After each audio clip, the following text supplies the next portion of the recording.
and welcome to the All 12 Signs video series for the Cancer full moon that's happening on the 26th or 27th of December, depending on where you live. I will be reading for Virgo and Leo in this video. For those of you who are catching this after the event, don't worry, the messages will still be relevant, which I'll explain in the signs. So, my name's Chloe. I work with card divination, astrology, and I channel energies through my body. As you can see, my hands are moving around right now. This is independent of my conscious thought, drawing in energies from different dimensions to help us heal, help us clear stuck energy, and open up portals to source to get us in alignment with our soul's frequency. Is like a form of light language. Speaking of the more typical light language that we understand, recently I've had an upgrade in my channeling. So my movements have been for about 2.5 years now, and just before the Sagittarius new moon, the vocal side of it got activated. So the vocal light language. So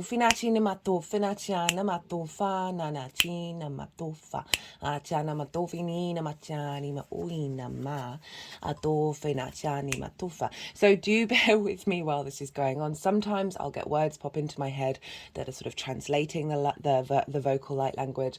A lot of the time at the moment I'm not, because this is a very early thing for me. It doesn't mean if there isn't words that the messages and the activation codes and the clearing isn't happening. It's all part and parcel along with the physical movements, and it will come up during the reading. So just bear with me on this journey that we're all on together. Right, so for those of you who know your time of birth, I really recommend you check out the sign that falls in the first house. This is called your rising sign, where your ascendant lives, and all the signs will be as if they're in the first house. So the astrology will link in closest to that. However, this does not invalidate you looking at any other part of your chart, perhaps where your sun or your moon are, because we are dealing with a lunation here. So just go look to wherever that falls in your natal chart, look to the house that it's in and the themes of that house, and apply those themes to the messages that come through. It's as if that sign, with all the information from your natal chart, has now moved to the first house. Right, I'm going to keep this introduction short and sweet and get on with reading for Virgo.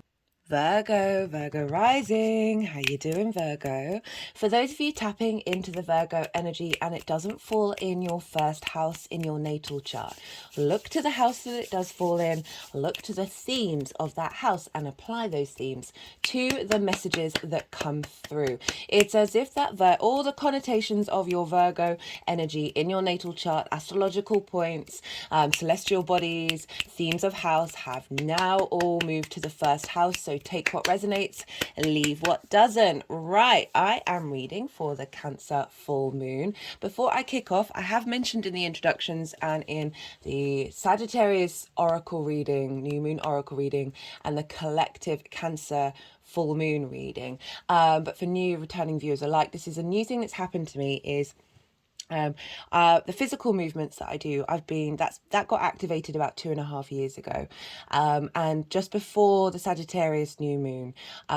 So the physical movements, they're like a form of light language, and just before the Sagittarius new moon, the voice part of the light language and the transmissions got activated. And I'm just mentioning it to let you know, if you haven't caught it already, regulars who, if you have, do bear with me for probably the next couple of transits. I'm going to be doing this, so just I'm so, I find it's one of my things that I've had to really overcome with this channel, is repeating things, because it drives me crazy. So that's going on, and that will go on throughout the reading as well. So I just want to let you know what's going on. Right, so I am pulling cards for 3 piles. The first pile is the lead up to this Cancer full moon. There's a chance you might be watching this after the event. This will be going live before the moon is exact on the 26th. For some of people, it's on the 27th. So either way, if you are watching this after the event, you're not missing out on any of the messages. So the first part is the lead up to this full moon, and that I work with 6-month cycles, so that's kind of from the new moon that we had in Cancer, what seeds were planted, what intentions, how all of that energy unfolded moving forwards, right up to the point of the full moon. So it's going to highlight the journey that you've been on, any challenges, any blessings, all of those things. And then the second pile is the energy of the moon itself. Now, as I said, I work with 6-month cycles.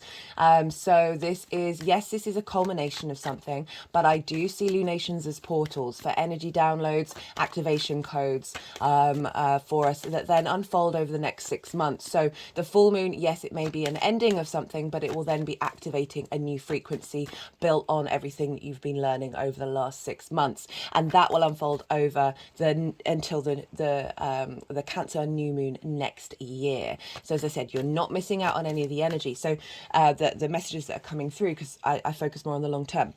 So this second pile is the baseline of it is actually coming from the collective reading, and how all the astrology talk to one another, talk to the moon, and what sort of messages came through with that. I will touch briefly on the astrology and some of the core messages that came in the collective reading. But if you want a deeper understanding of the astrology, because I'm not going to be mentioning all of it in this, if you want, it was the first collective reading I've done with the vocal light language. So that was really interesting. It was a beautiful moon reading. Pulled some collective tarot. Got all these oracle cards here. They've been they've been using them in almost every sign to help clear some energy and activate certain codes. And I will be doing an oracle reading after I finish this transit series, probably after the moon itself. But the message is very beautiful and very much in alignment with the astrology. So if you want a deeper understanding of what the baseline energy is for the second pile, do go check out that collective reading. It's probably one of my shortest. I love the collective readings. I get to be a bit esoteric. I talk about the soul's journey. Lots more channeled messages come up. And so then what tarot comes through is going to be adding on to that collective message for the frequency of Virgo. It might also be linked around events that are happening around the time of the full moon. If they do pop into my head, I obviously will say them, but it is mostly what kind of energy is being downloaded in your vessel that will then unfold over the next 6 months. Third and final pile is how all this energy is manifesting moving forward. So those are the 3 piles that I'm pulling cards for. And we'll see what comes up. They'll be scattered all over the place, and it won't be till the end that the energies will move them into the 3 piles. So it's just a fun way of working with it. Right, so let's talk astrology about this full moon. So I notice with full moon. Oh, right. Let me say this bit first. So regardless of where Virgo is in your chart, Virgo and Cancer sextile one another. And a sextile is an aspect of Venus. This is a soft, easy, free-flowing aspect. Venus wants to bring about creativity. She wants to bring love, appreciation, harmony, a sense of value and connection, as well as love and passion and all of those, desire, all of those things. But creativity, brainstorming, right? So really very playful energy between Cancer and Virgo showing up for you in this full moon. And the reason why it's kind of creative and very playful and there's a sense of connection is because you're both yin in nature, yin night in nature, but you're different elements and you're different modalities. So that's where the sort of, because the root is, you've got that in common, it means there's a familiarity between water and earth, right? And so they can play around with each other, and the different modalities is finding a sense of value because of that baseline that is then allowing you to get creative and think outside of the element or think outside of the modality, and have a little bit more harmony between those things. So very, very creative, very connecting, beautiful moon wherever Virgo falls in your chart. Now let's talk about the moon itself. So with full moons, I notice about 3 major themes show up, or none can show up, 1, maybe 2, maybe 3. There are other things that show up around a full moon, but these are the ones that seem the loudest to me and the most common that I've not only seen in my life, the people around me and the people that I interact with. So I always try and use just the things that I see show up, rather. And so the first thing is trigger time. And this is because, right, so like so often police stations, hospitals, schools, the collective at large get really, oh, hello, Virgo, get really rowdy. So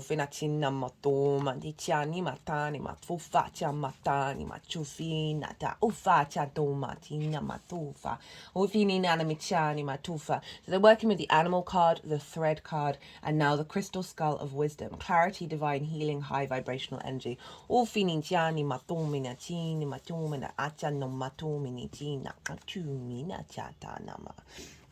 Okay, let me move this down a little bit.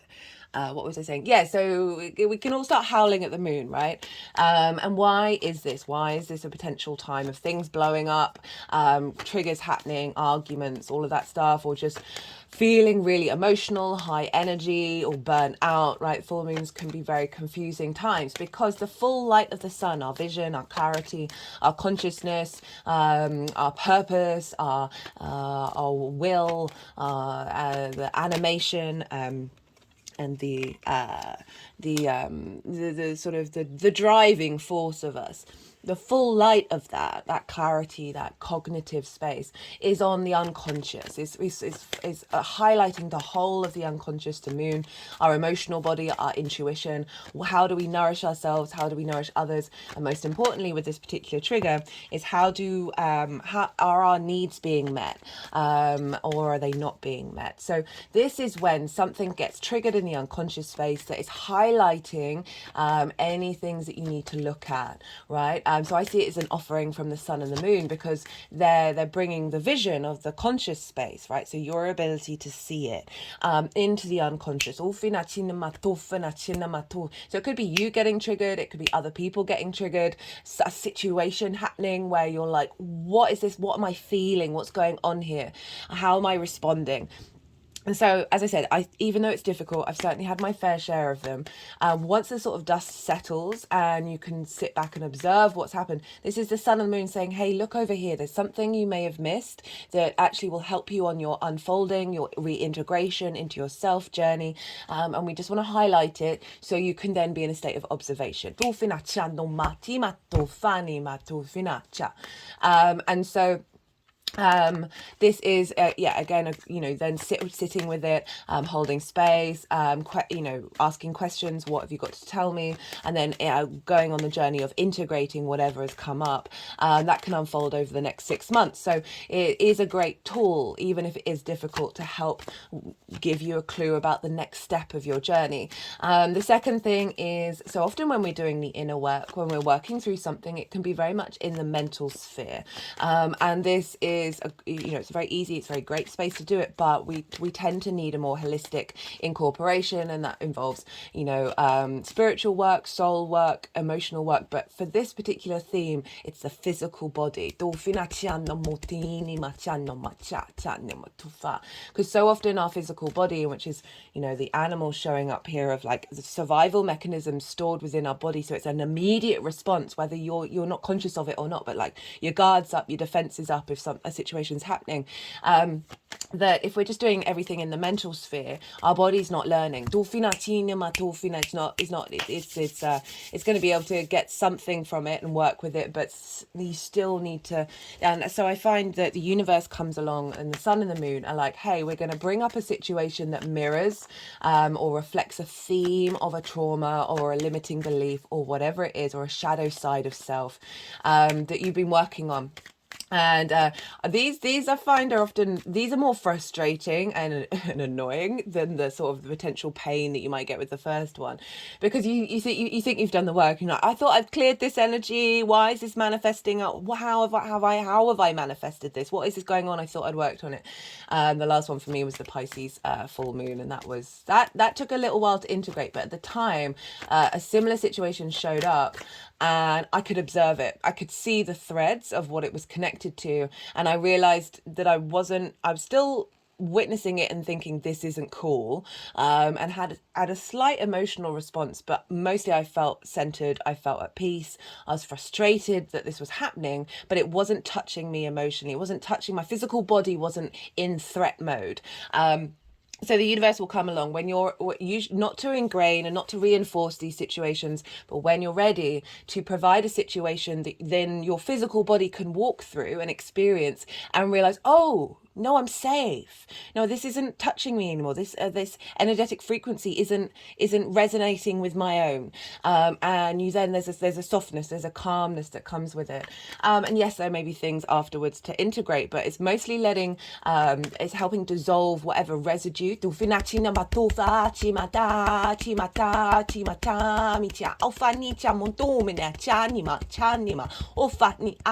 of tapping around the heart chakra and now the throat. Now the third eye. Now the throat again, and then now the heart. I think it's sort of highlighting what chakras are working with this situation of your heart expanding, being able to communicate clearly in those situations, or at least communicate with yourself about what's going on clearly, and the vision of the third eye of knowing that this isn't the trauma.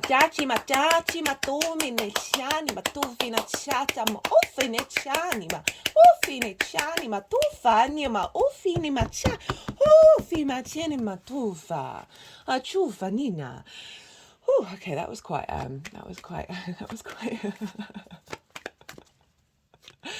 oh my goodness. Right, so that's the second one. Third one is celebration. Yay to all the work you've done. Recognition, visibility, your intuition being on point, your emotional body being in flow, your needs being met, you'll be feeling nourished and safe and warm and fuzzy and all of those things. Lots of energy, interacting with people, celebrating, highlights about what you've let go of. I often find the full moon can bring vibrational frequencies of what's been transmuted, and then vibrational frequencies of what's to come. And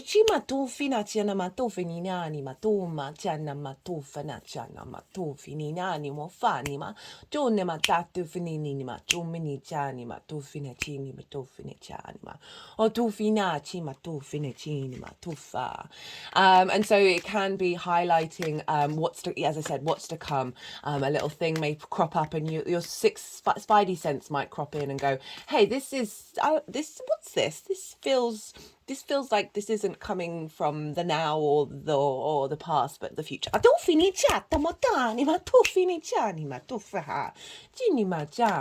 Right, so that's the three themes that can show up around a full moon. And so let's get on with the astrology for Virgo risings. Now, as I said earlier, this is a sextile. This is an aspect of Venus. This is creativity, love, harmony, a sense of connection, a sense of grace and diplomacy. Of connections, of desire, of feeling good in the 3D world. Being creative and curious. And this is happening for you in your 11th house. This is the house of good spirits, Virgo. This is a great moon for you because you're activating two very sort of the more happy, positive houses. So we've got the house of good spirits, which is the 11th house where the sun is. This is your hopes and your dreams, friends, groups and alliances, and reaping the benefits from your 10th house. And then we've got the sun over in your 5th house of the house of joy, right? So you've got these two houses making harmonious aspects to your Virgo energy. I'll talk more about the Capricorn side of it in a second. So full moon in the 11th house, hopes and dreams, right? So a culmination of any dream or hope that you've been working on. It maybe just one step in the journey towards it. Could be a really big pivotal moment, but certainly a feeling of nourishment around those, of being perhaps an acknowledgement from friends, from bigger groups of people, basically friends, groups and alliances, who can see what you've been doing, being celebrated in that. It's also reaping the benefits from your 10th house, which is your career, your life purpose. So perhaps seeing the results of some of the effort that you've been putting on in the 10th. and a culmination of these things. It may also be triggers coming up around a certain hope or a dream that you then might have to reflect on and see whether it's part of the next stage of your journey, or whether it's something that needs to be let go of. This could be, as I said, hanging out with friends, groups and alliances, hanging out in big groups. This could be highlighting a trigger that you may have around your visibility and your sensitivity with friends, groups and alliances, and then working with that over the next 6 months, as well as a situation that may have previously upset you or previously triggered you in friends, groups and alliances, and you're able to walk through it and it's not touching you in the same way. Also, in terms of recognition around the work that you've done, that may be a trauma that's coming up in order to release it. Shani motufi ni china matufa ni machana. Oh, yeah. Achi matoma lima ni moni majana mafonda chatomachina chana monina ofini machoma chani matufa dufa chunama. Okay, well, they like that one. And while I wasn't thinking words, but while they were doing that, I was thinking about the main bit of astrology that I'm going to talk about is the fact that Saturn and Jupiter are very much involved in this moon. And they represent long-term cycles, and they're forming what's called a cradle. So we've got the Sun and Moon opposite one another, so Sun, Moon. We've got Saturn over in Pisces, sextiling the Sun, trining the Moon. We've got Jupiter in Taurus, sextiling the Moon, trining the Sun. So Saturn and Jupiter at the bottom of this, what forms a basket, a womb, a cradle, and then it's also forming the structures with the trines to give support to this cradle, to this rebirthing. Now, the message that came through in that collective reading was, I am complete. I am complete in the emotional experiences that I, to this point, and there's a sense of knowing that you are home, you are complete, this is it, this is level, this is it, this is done. And how when we that frequency coming in and helping us acknowledge that then we're able to activate new emotional connections and how we connect, because Cancer is our personal connection to water, and therefore all of the themes around water. It's a very personal, emotional space. And then with these new connections, we're able to be, what I just feel is that whether it's conscious or unconscious, it's irrelevant. It's still a download that's happening, that we are going to be integrating a frequency of emotional maturity and sensitivity with how we understand ourselves and how we understand the people around us. So the way that I've kind of been explaining it, and I've done this many times on this channel, of like my idea of how I visualize our intuition and what it's having to get through in order to speak to us. And it's like layers of things that have happened to you, collective things, society things, parental figure things, ancestral blood, ancestor links, and past life energy, all layered on top of this intuition like a labyrinth. And the intuition has to go through this labyrinth of all of these things in order to come out. And so often, because of that distortion of going through that labyrinth, it's and I don't mean that in a bad way, but that your actions and your intuition is just telling you to repeat the same cycles. And for me, the whole point of the inner work and the peeling back the layers is realizing how much stuff isn't to do with you. Quite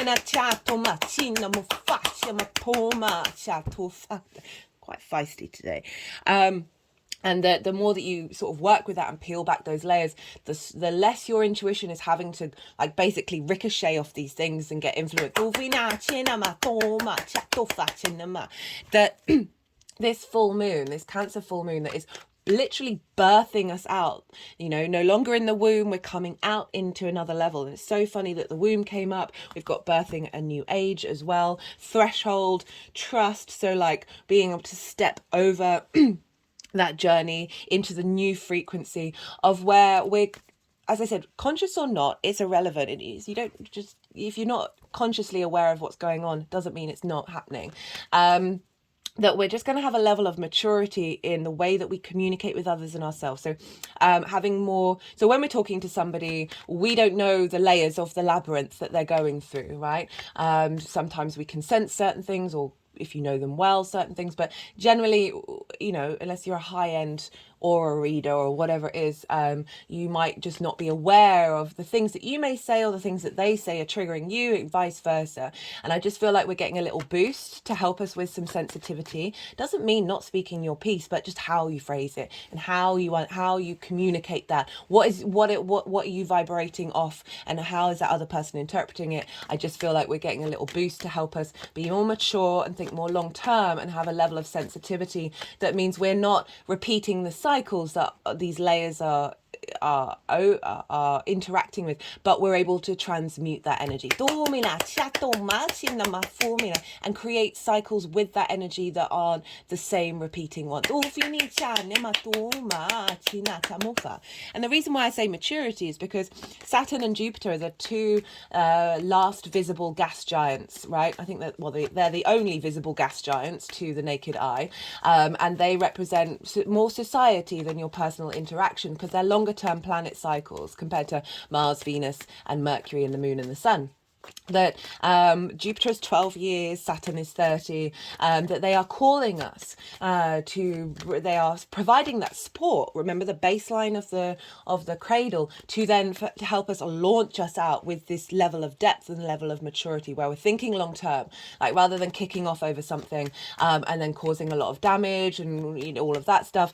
There's just, it may be a nanosecond of us having a moment to just to breathe and think and take a step back and go, will I care about this tomorrow? Will I care about this next week? Will I care about this in a month, 3 months, a year, 3 years, 5 years, decades? And then just with that little nanosecond of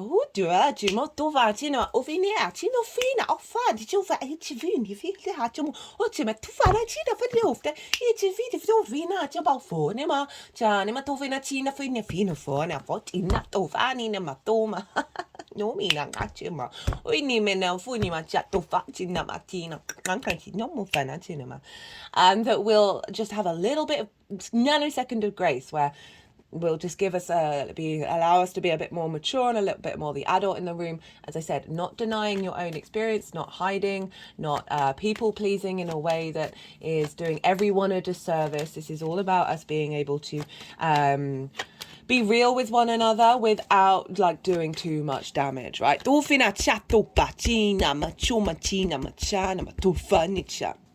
So that's the kind of astrology and the main channeled messages that came through with that collective reading. There's way more in the astrology that brings more depth to that. So as I said, if you want to go check that out, do so. Right, so as I said, 11th house, and that's all sextiling you, so it is very supportive. They're having a sense of, perhaps you may have a vision, an idea about what your next step to your hopes and your dreams are. An activation of a higher level of interactions with friends, groups, and alliances that are in a more meaningful, emotional way.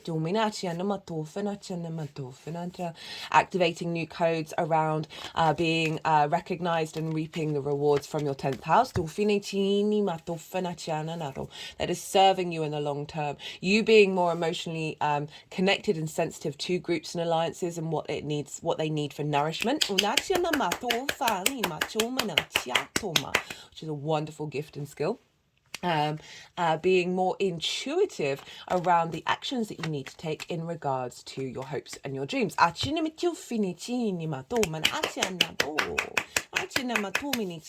then, as I said, a level of emotional maturity that means perhaps some dreams and hopes fall away because you're like, actually, I don't actually need that. Or what I really want is over in this direction, this pathway. Right, so those are all the sort of things that could show up with full moon in the 11th. Right, we want to look to where the sun is because the moon is in her own kingdom. She is beholden to no one. She knows where everything is. All the people of the kingdom of Cancer, or the beings, let's say beings, all the beings of the people of the energies of Cancer are celebrating that their leader, their monarch, their ruler has rocked up and shown up and is in her full glory. It's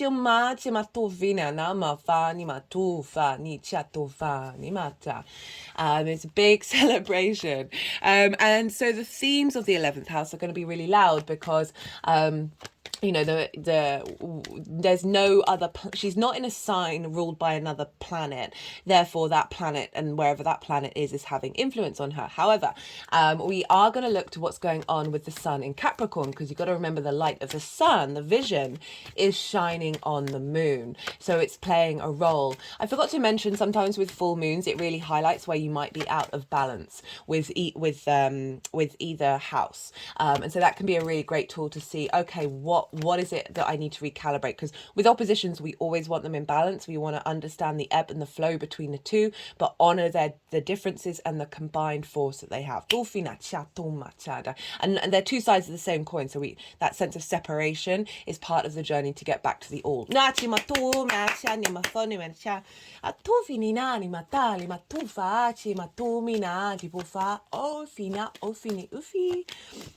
Virgo, what's going on there? Really enjoying piping up for you. So we want to look to where the sun is, and the sun is over in your 5th house. This is your house of joy. This is your creation energy, your pleasure principle. Hello, Venus. Where you create in the world from your own unique sense of self, right? So this doesn't just have to be the arts or music. It's going to be anything that you are putting your personal creation energy into. As I said, pleasure principle, that is not limited to sort of more intimate romantic relationships. This is about finding pleasure in every moment of every day.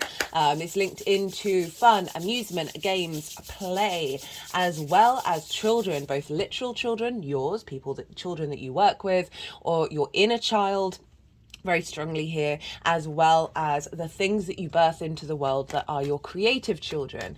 This is also linked into romance and short-term dating. So fun houses, big house of good spirits and the house of joy. Now the sun is there, so vision and clarity around these things are showing up, and so you've got more the eyes, your attention is more, and your awareness is more in this area of your chart.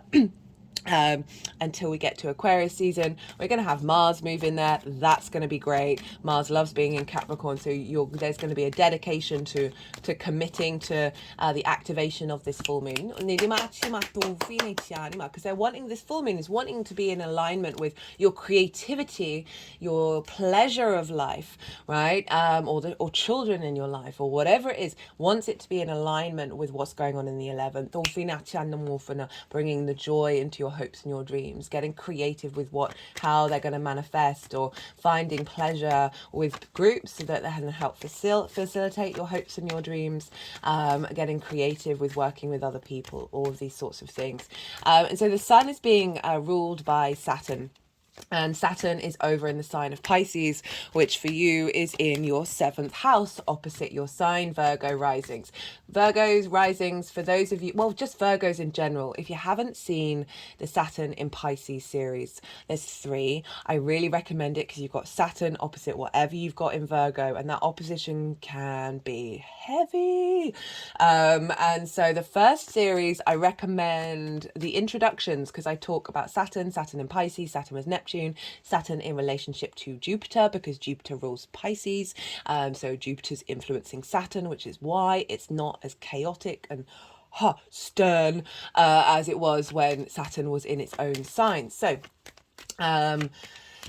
yeah, so you might want to check those out, as well as just the all 12 signs in the first series for Virgo, because I go into the themes of what Saturn being in the 7th can feel like. The second series was about the retrograde, so you might want to revisit that. And then the final series, the latest series, is about Saturn being direct, which happened on November 4th and will go on till, I think it's the end of June. So that's a long one, and that's live astrology rather than going back in time. But if it's opposite, yeah, it's a heavy transit. It's I went through that with Aquarius, and the Aquarius in my life was very stern, very limited, very restricted, very basically embodied Saturn for 2.5 years, which was a wild ride. Wasn't great. Outside the other side of it, I am a different person, and I am fully grateful for those trials and tribulations. However, Saturn's in Pisces, which is different. But Saturn moving through your seventh, influencing what's going on with your creativity energy, right? Your pleasure principle in relation to the other, right? This is the intimacy, right? The given, not, no. The business partners, one-to-one clients, or people that you work with on a one-to-one basis, intimate friends, long-term committed romantic relationships, and your intimate one-to-one relationship with spirit or source, whatever it is. And so Saturn moving through here is potentially providing limitations and restrictions around all of these things, roadblocks and all of that. But what Saturn really wants you to do is understand your own authority when it comes to you and the other, right? Doesn't want you to self-sacrifice in a way that isn't fulfilling your legacy and your commitment to your own integrity. Saturn can come along and stress test foundations in order to make sure that the foundations that are left standing are going to serve you for the next 30 years in this area of your life. So this can be an added level of responsibility and duty around the one-to-one people in your life, an upgrade in commitment, as well as potential relationships falling away. Saturn in Pisces is helping bring structure to the magic, helping bring structure to any responses you've had around Neptune being in that sign for quite some time, and really reinforcing a deepening of your desire to commit to yourself with the other. And that can often mean of being like drawing hard boundary lines and saying, no, this doesn't serve me, and making peace with that. And so Saturn in the seventh, influencing your fifth, is bringing in this sense of maturity around one-to-one relationships into your house of creativity, of wanting this moon to be in alignment with that maturity that I talked about before. And this doesn't mean not being silly and not being fun, but it's more about what nourishes you deeply. And then we want to look to where Jupiter is, because Jupiter is ruling Pisces. And so Jupiter is in the sign of Taurus, which is a fellow earth sign. So Virgos, you've got a beautiful earth trine happening for you, with Jupiter and the Sun in the other earth signs, and if you've got anything in Scorpio, I mean Venus is in Scorpio, so generally there's a grand water trine as well. So we've got this very supportive, wisdom orientated energy right there, and so Jupiter in Taurus is in your ninth house of how you see yourself in the world, the perspectives that you have, morals, ethics, philosophies, the big picture questions, right? Who are you in relation to your environment, in relationship to your society, to the earth, to the universe? So this can be connections to book religion, source energy, spirituality, nature, science, whatever it is that are they, or perhaps all of the above, whatever matrix is that you're a part of, that you're aware that you are, it's a bigger thing than you, but you are a part of it, and your understanding of that, who you are in relation to that, how do you want to be, like those big sort of morals and ethical questions that you have, and how do you navigate that. It's also about learning and teaching, and mastering of something, and being able to share perspectives and broaden perspectives. It's not about changing people's minds, but sharing information, and also going and living somewhere for a longish period of time that is unfamiliar to you in order to broaden your perspective. So these are all things about broadening your perspectives. And so Jupiter moving through there, has been there for a little while, has been retrograde for a good couple of months now, and Jupiter represents wisdom, expansion, this sense of knowing, cohesion, of bringing together and then expanding, and with that wisdom a deep sense of faith, and also an element of opportunities, of joviality, of generosity, of luck and abundance. And now all of those things may have felt slightly restricted for the last couple of months because Jupiter's been retrograde, and when Jupiter goes retrograde we start questioning things more. It's really helping us bring depth to all of those things rather than rushing and expanding too much, and it's really bringing depth to, okay, who am I, what do I want, where am I headed, what does the universe mean to me, what do I relate to the universe, society, whatever it is, what are these perspectives. And Jupiter's bringing a great deal of confidence to your understanding of yourself in the universe. And then it's going to go direct at the end of this year. So we're going to see a lot more forward momentum. If you've not checked the Mercury retrograde series, that I talk about the astrology of the new year in there as well, and a bit of January, because it's all a bit go, go, go, go, go from the beginning of the year, because by the end of January, all the planets are going to go direct after basically half a year of retrogrades. So we're going to have some more forward momentum, but this Jupiter retrograde, I really like it in relationship to this moon. Saturn's direct, so we've got some more momentum moving forwards with Saturn, but this inner journey that Jupiter is calling us to do and connect to our physical senses, that Taurian energy of the personal earth sign, of seeing the wisdom in what our body's trying to tell us. I think that combination with Saturn in sort of the collective unconscious emotional space of providing a deeper sense of knowing of that connection when we're engaging with ourselves on a personal level or with another person on a personal level. That this Jupiter in Jupiter is allowing us to question and observe what we're experiencing, and providing deep wisdom in this rebirth. Now we want to look to where Venus is, because Venus rules Taurus, and Venus is over in the sign of Scorpio, which for you is in your third house of your environment, your day-to-day. It's the house of the goddess, so opposite where Jupiter is. It's bringing the meaning, those perspectives of the house of the gods, the ninth house, into our day-to-day, right? So I love the third house.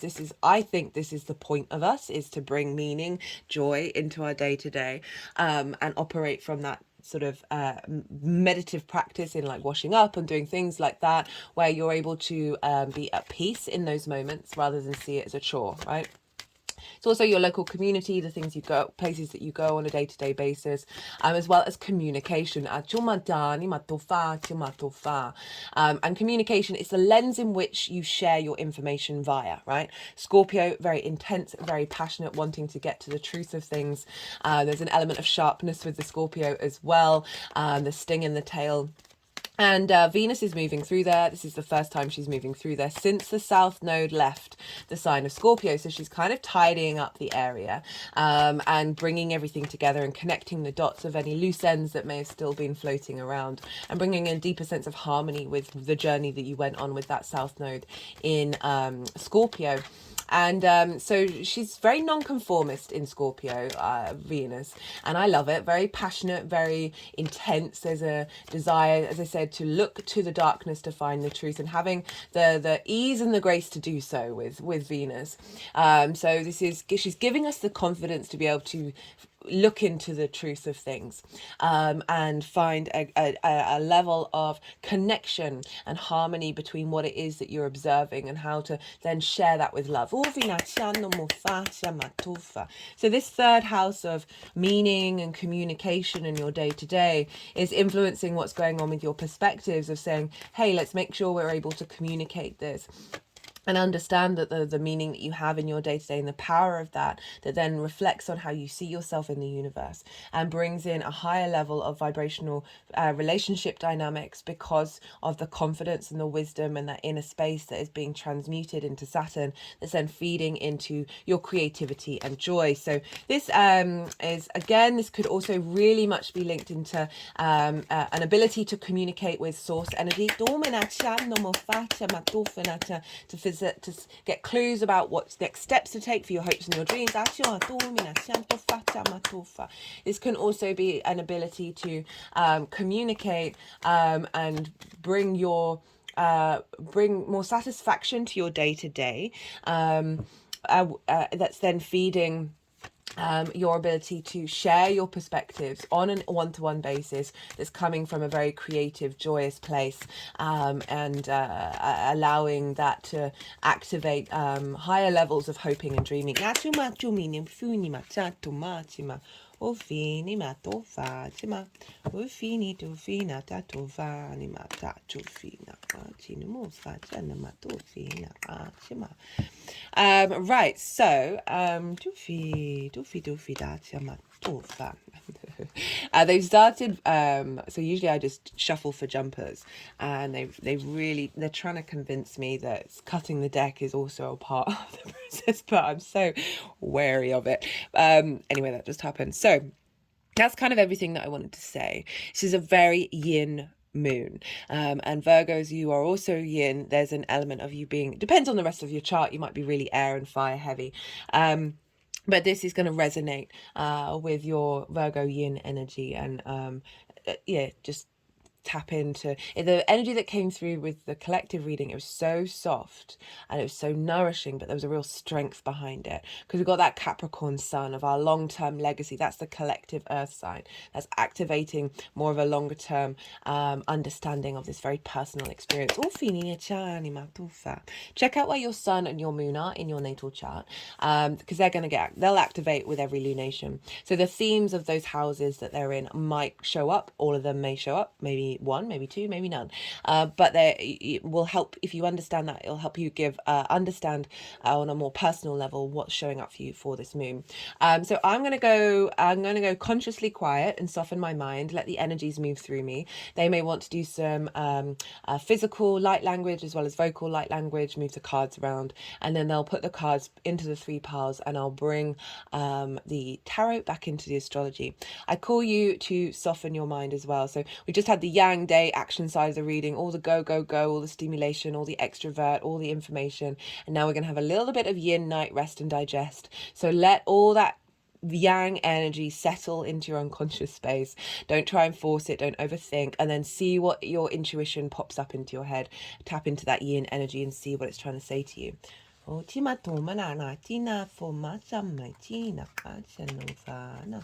Atomini cinema tofa, etimo fana cinema, alfoni matina cancina matofa, atufini datina matofina, cima, ini matofini la chana, o fini ne pofato fu.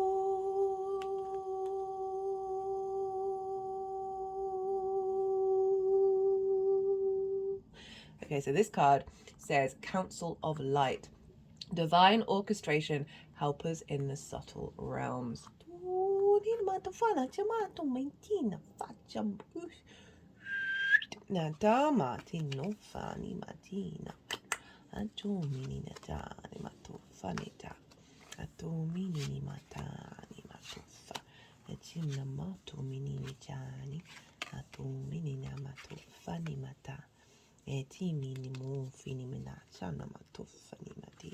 Bina mafuni, funi, acina moni mata, acina mato fini, atina mato fanacha, o fini mati mato minacina, e timinama, acima nomini fana, acini mato fini ma, fu fini matina, atumina.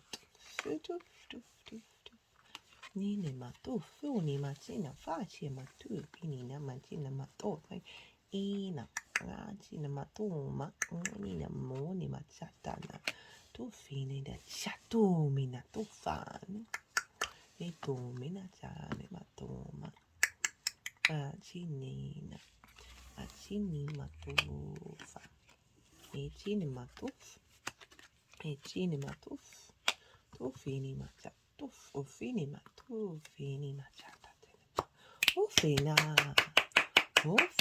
tuma tu fina chini matuf tu fini nifa nini funi machani matu chani matu fini matu tini matu fo fani mata ini matu fini matu iti mina tena matu fana matu itu minina tena e chumina tani matu mina ufini menena jona menana jina ujina fatima utima na matu dita funi tina itu fini matu fa jana dani matu fi ini matu china matoma Okay, Virgo. Right.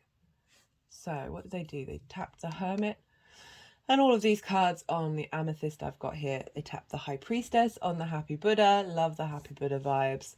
And these cards on the womb. And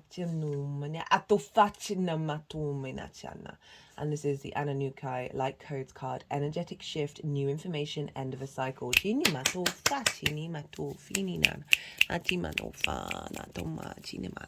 let's leave this up.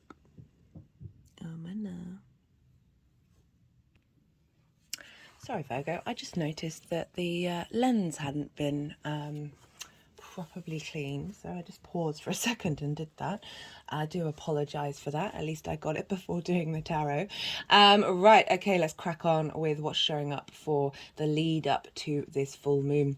Now, this, not exactly, I mean, this card's shown up, I think, for nearly every reading, but the overall theme is very similar to, I think everybody so far, from what I can remember, is that some difficult emotional spaces have shown up since that Cancer new moon, but also a lot of support to work through them.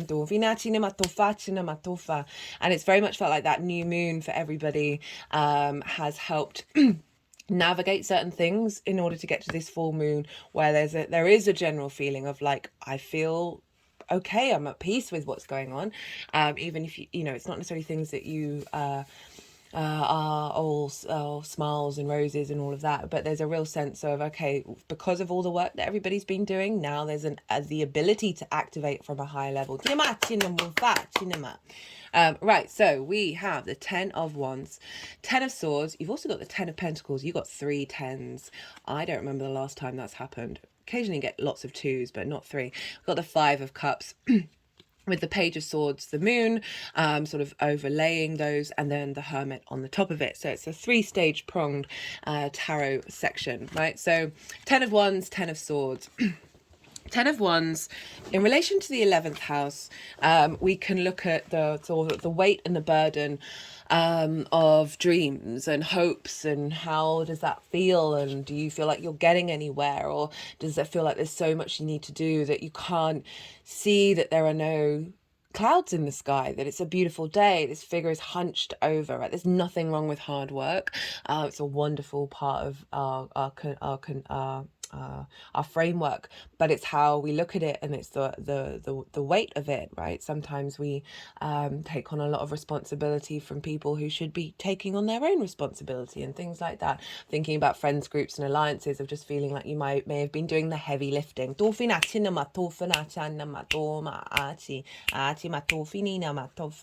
as well as perhaps doing a lot of hard work at work or in your life purpose or career, whatever it is, and just not quite seeing the results, because this figure can't see that they are nearly home, or they can put down these ones. I always like to point out with the 10 of Wands, the ability to hold that space is phenomenal. Even if you are feeling burnt out, even if you are feeling exhausted, I just want you to recognize the phenomenon that is you being able to hold those 10 of Wands, whatever's going on in your life. Now, this could be things that have happened over the last 6 months, or this can be an energy that is linked into past experience that's coming up that you've been working with, right? Both I see both of those things often in tandem. And then we got the 10 of Swords. I apologize. Now the 10 of Swords, again, it's a completion part of the suit. You see the sun is rising, but there is this element of immovability, of it being immobilized.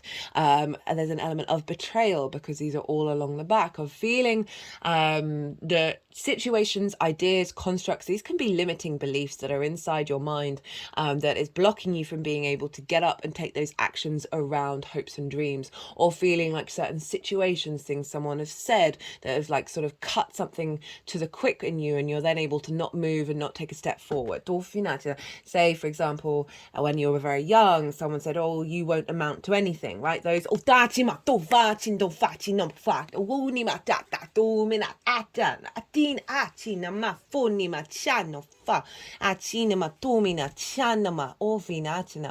and these things can get lingered in us. So 10s are very karmic for me. journey, because it is this big energy of completion, of acknowledging that a lot of the things that we're holding aren't necessarily all to do with us. So you may have been doing a lot of clearing out of things from blood ancestors and soul ancestors that you've been holding during this journey. I want to point out, because we do have the Hierophant later on in the reading, is this hand gesture is that of the benediction, right? So it's a blessing. It's a bringing together of the sky and the earth, or heaven and hell. Like, let's appreciate those words, but not necessarily put all the meaning behind it. A bridging, right? And through that bridge we are blessed. And this is kind of highlighting that all of this is often a very liberating experience that is actually part of a longer term soul journey that we are encountering in this lifetime, that is serving us and serving the past and the future. You see all these swords, they are along the spine. The spine has a lot of karmic energy within it. This is why the energies that I channel, the physical movements, on and off over the last 2.5 years, they've really tried to get me to focus on doing spine work, especially untangling the spine. And so there's a real focus on that rather than, like, doing push-ups or anything. And we store a lot of energy there. It's why a lot of us have back problems, because we're carrying the weight from previous lifetimes. And that, like Kundalini yoga, those sorts of things are really great practices to help clear these swords. My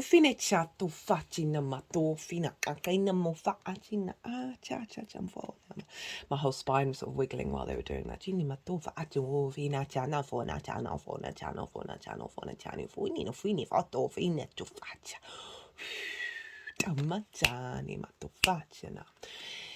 And then it's with the Five of Cups, which is reflection, isn't it, really?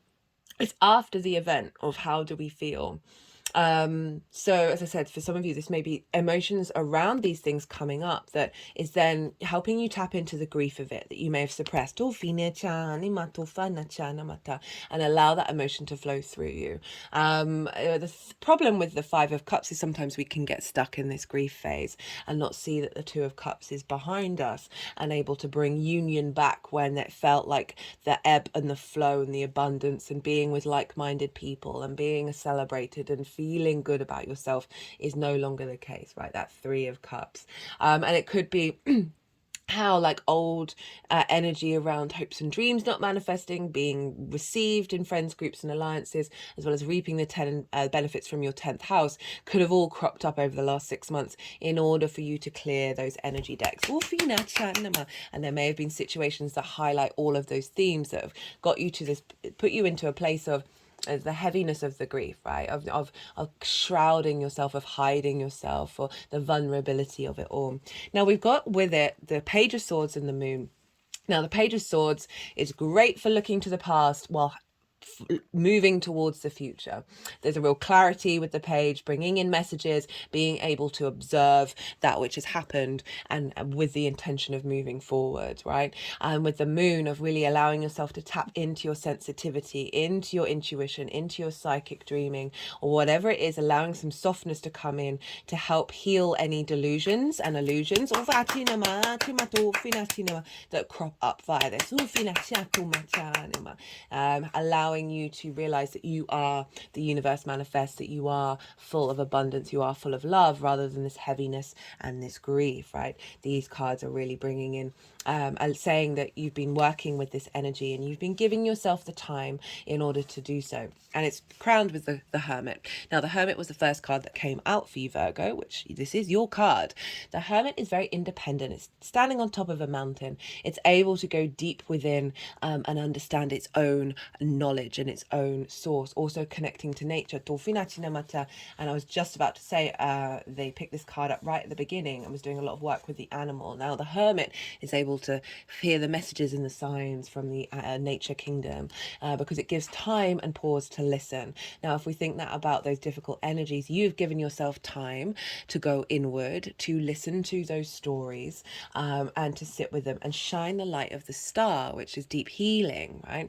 It's also allowing you to reconnect your hopes and your dreams. That are very personal, because the Hermit is an individual. It's separate from society. So allowing that cleansing, that clearing, to work through you and reconnect with your individual soul spirit. That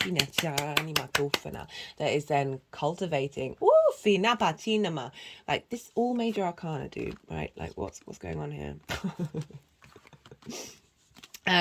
So the energy of the full moon, we've got the Justice card, we've got the Judgment card, and that was the one that they put on the Council of Light, and that was that very clear tone that came through with that one. Justice, Judgment, and the Empress, right? What a crew that you've got amassing for you on this Cancer full moon. Justice is telling me things are coming into balance. They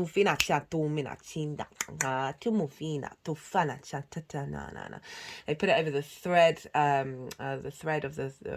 of the thread card, which is sort of pulling strings together. Like I'm thinking of weaving, when you weave wool and bring it in the spinning in order to get it to be a really clear, tight line. That the Justice is coming on with clarity and truth, and able to bring good judgment. There's a clarity that's coming through with this full moon, that is bringing balance back into your life after this heavy energy, and you're going to have more the vision of the direction you want to head in. This is just what I'm getting at. This is not how I normally read this card. Is there's a succinctness to it. And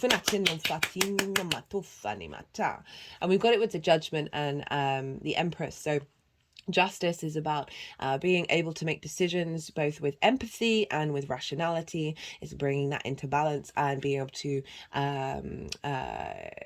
as I said, bring things into balance. And then you've got the Judgment cards, and judges and Lady Justice makes judgments.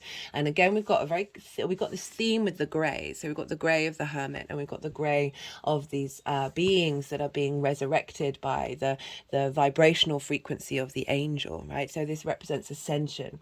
With this rebalancing and this sense of wanting to see things clearly, wanting to be able to, there's a maturity in these cards of your frequency is being raised up, this ability to hope and dream in a way that's more in alignment with your ascension, drawing towards you groups and alliances that are again also in alignment. And in regards to reaping the benefits from your 10th house, these three cards are saying, like, if that's been out of balance, that's coming into balance. It's that what's coming through is raised up, and then it's fully abundant. Of the Empress, right? The Empress is about fertility. She is about wanting to feeling good in the 3D world, not wanting to, but that's Venus's plan. There's an element of again, abundance, of the Queen of Queens. She is bringing joy. She's bringing good spirits, and there's a real sense of being able to look at your hopes and dreams with abundance, and then being able to activate that abundance energy in your hopes and dreams, feeling more received and more receptive with friends, groups and alliances, as well as like whatever it is that you're reaping from your career house. There's an expansion there. So that's the energy that's downloading into your vessel, that's then unfolding over 6 months. And if we think about that sensitivity as well that I talked about, that emotional maturity and being able to intuitively and emotionally pick up on things in ways that are being elevated than before this full moon, again, that justice of being able to see clearly and making sure that what your decisions that are made are from a higher perspective, but also creating love and creating joy in the way that you move through the world, which is really quite beautiful. Okay, so then the energy manifesting moving forward, we've got the big guns are out here. We've got the Hierophant. So if you see, that's the same symbol. Sorry, just making sure that the light is reflected, of the 10 of Swords. We've got the Magician. This is one of you've got both of your cards, Virgo. You've got the Hermit and you've got the Magician. This is Mercury, which is one of your rulers. So, and Jupiter's over in Taurus. And then we've got the 3 of Pentacles and then the 10 of Pentacles. So this is highlighting the sort of legacy energy that's showing up here. The Hierophant is a commitment to your hopes and your dreams, bringing wisdom of the journey that you've been on to friends, groups and alliances, a recommitment to your the wisdom that you have within you and being able to make decisions and manifest moving forwards. The magician knows it has all the resources that it needs in order to create in the world, and understands the ebb and flow of what resources to use in what moment. It's a real, the performer, the creator energy, very abundant, and just allowing this manifestation energy to come through. And this could also be how you're seen by others, by big groups and alliances, as well as bringing in the reaping what you're reaping what you sowed in your 10th house as well, and being able to then utilize it and manifest those resources in alignment with your hopes and your dreams. We've got the 3 of Pentacles, and this is collaboration, but it's also mastery, knowing yourself and knowing where it is that you want to go and what it is that you want to do, those hopes and dreams. And when you know when you know yourself and you act upon it, you then start drawing towards you frequencies that have matched that, but have other skills and talents to create something beautiful, long lasting. So this could be a hope and a dream that you have that you need some collaboration with, that you may meet through a group, meet through a friendship group, or whatever it is, that you then start working together. That can be very much a thing. This can be an acknowledgement of your mastery, right? If we think about reaping the benefits from your 10th house, being able to master your hopes and your dreams, and being able to take the actions you need in order to create something that will last and that is beautiful. As well as being recognized for your mastery in friends, groups, and alliances. With the 10 of Pentacles, this is legacy, right? This is a bringing together of the mundane and the magical. So you see this nuclear family, they're in sort of plain colors, and then we've got the elder with lots of esoterical symbols, and they're in union, they're in harmony with one another. And when we are in harmony with the mundane and the spiritual and the unseen, we are able to create something, again, long lasting. This is a city, this isn't just a house, this is a city. So it really is representing what is being activated here, and what's unfolding over the next 6 months is taking you to a place of being very grounded. You think about that Capricorn energy in your 5th house, of the commitment to your pleasure, commitment to your joy, and how you express your creativity, and having the vision with that, and it being that pleasure, that joy, that creativity in alignment with how you manifest your hopes and your dreams. Okay, let's get some clarification cards for you, my lovely Virgo. Oh, you've gone longer than Scorpio. I thought Scorpio was a long one. We've got nature perspective. You know, I was talking about the hermit, about how the hermit's able to get messages from nature. And I'm just wondering if this is allowing this sort of activation of the hermit with the animal, of clearing out some blockages around being able to hear what the wind is whispering to you.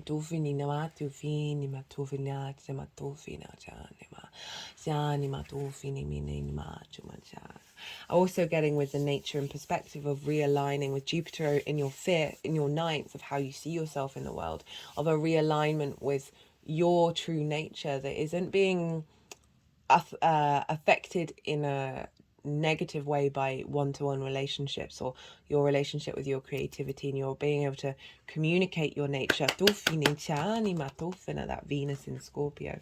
Just cut the deck and got the Chariot card, which is the card for Cancer. Drive, determination, ambition, emotional control. Now, all of these words are really kind of relevant, you know, that legacy, that maturity, but also that emotional control of what's showing up with this full moon. There's an element of victory, of moving forwards, of like being confident within yourself, and not necessarily getting phased if say someone said to you, oh, that dream's never going to make it, and before that may have triggered you and shut you down, or you may have felt that you're not supported. Got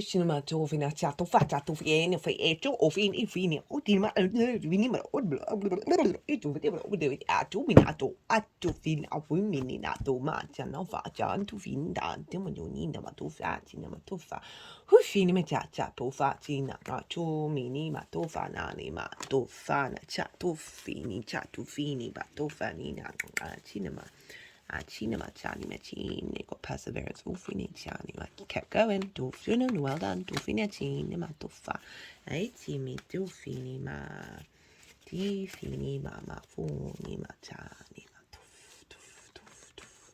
Right, I think that's all the clarifiers I'm going to pull. So we got perseverance, sticking through it.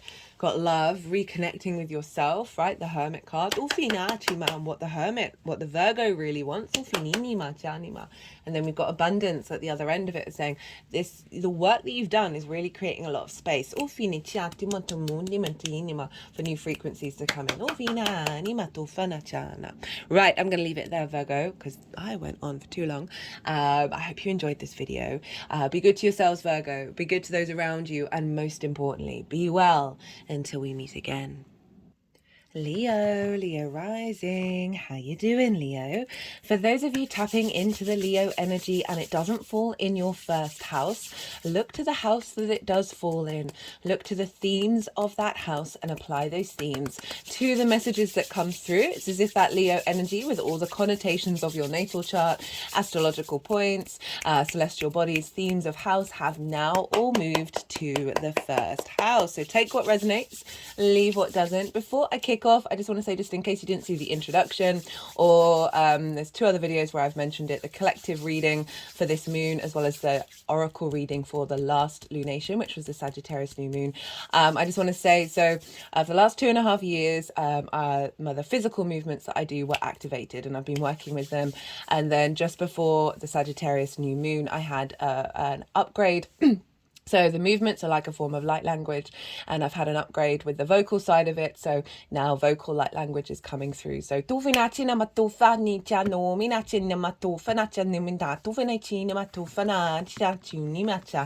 I just want to say, just bear with me with all of this. So I'm still integrating. Sometimes I'll get words in my head that are linked into translating it. A lot of the time at the moment, that's not the case. So, but you're still, just if you're not consciously aware of what it all means, you're still getting activation codes, download codes, clearing energy, and just overall healing with all of this. So I just want to let you know that this is going on now. This is now a part of my channeling process.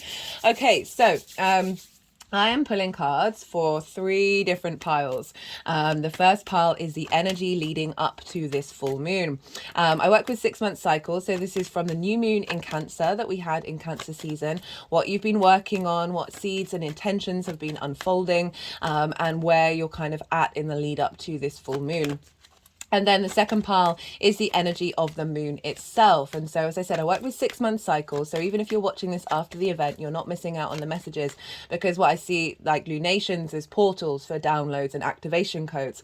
Yes, a full moon is sort of a culmination and a sort of an ending of a cycle, but it's also activating new codes that will then unfold over the next 6 months based on everything you've been doing over the last 6 months. So the second pile is the foundation energy, is based on the collective reading, and this is how all the astrology is talking to each other at the time of the full moon, and then the tarot on top of it is how that relates to the Leo area of your life. So I've done a collective reading. If you want a deeper understanding of the overall astrology, do go check that out. I will be touching on sort of the main key themes of that in this reading.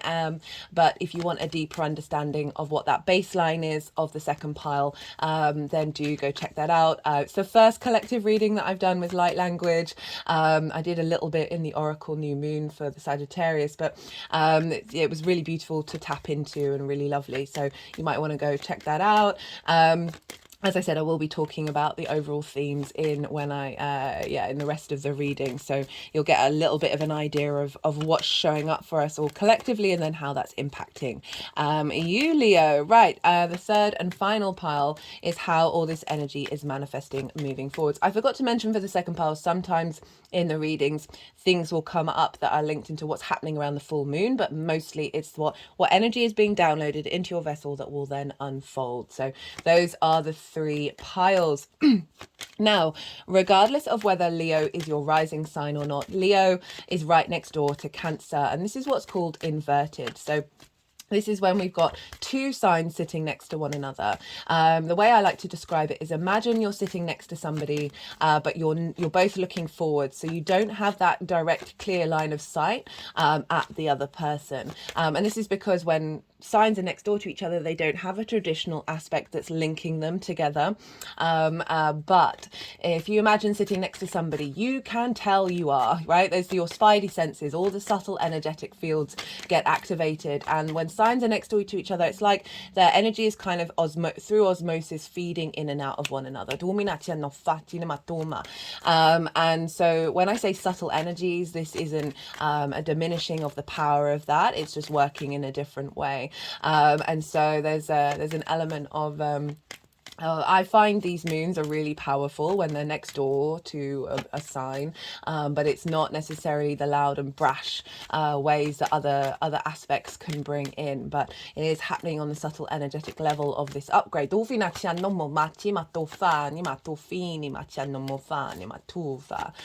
so regardless of where Leo is in your chart, this moon is happening next door to your Leo energy.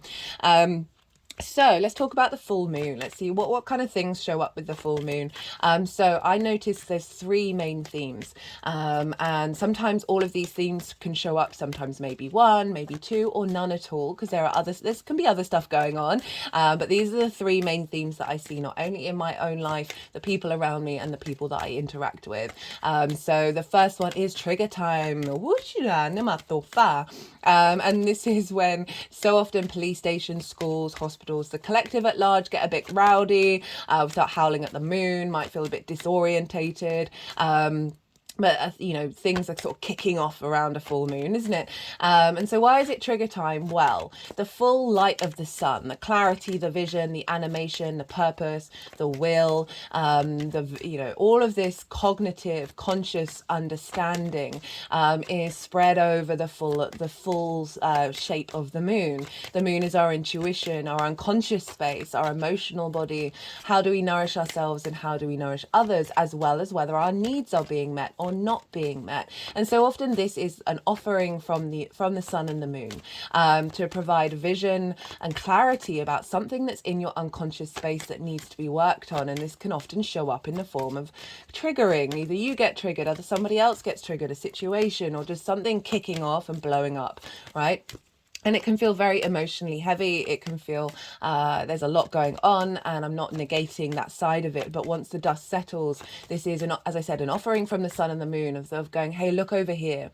The light, the cognitive light, the vision of the sun is highlighting that which may have been in the unconscious that needed to be witnessed. And it may have taken you years to witness it. And so the moon and the sun come along and go, hey, this is something that you need to work on. This is something you need to integrate. You want to sit and hold space for it over the next 6 months and work and integrate that potential not having your needs being met, or a shadow side of yourself that needs to just have some space with it and help integrate it. So I just bring that up just because sometimes these things can happen and they can feel really disorientating, but I find it to be a very valuable tool to help on the next step of, okay, what is it that I need to sit and work out? Where does this come from? Who is this? Is this me? What are my true needs? And so, yeah, very helpful. The second theme is, so often when we've done the inner work, it's often in a mental sphere. We spend a lot of time in our cognitive space unraveling these things. But what we really need is a more holistic way of incorporating everything. So this is bringing in the emotional body, bringing in our soul. And what I find with this with this theme is the priority is the physical body.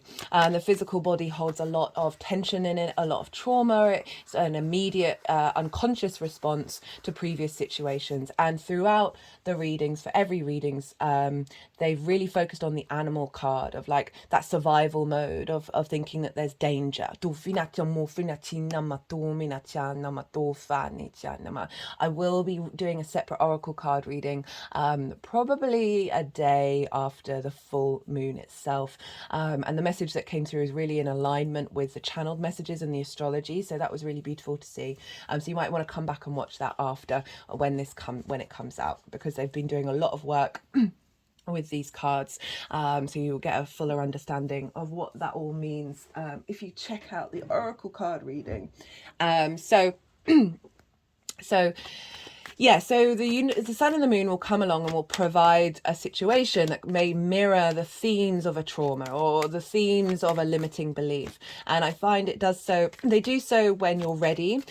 They're not trying to reinforce the trauma or reinforce the limiting belief, but it's providing a situation that's familiar, that you can see the threads linked into previous situations. And it can be really frustrating. Like this one's a bit more frustrating than the first one. The first one's more emotional. This one's more a bit like, why is this showing up? I thought I did the work with this one. I thought I shifted this energy, and you can get a bit like, oh, a bit peeved about it.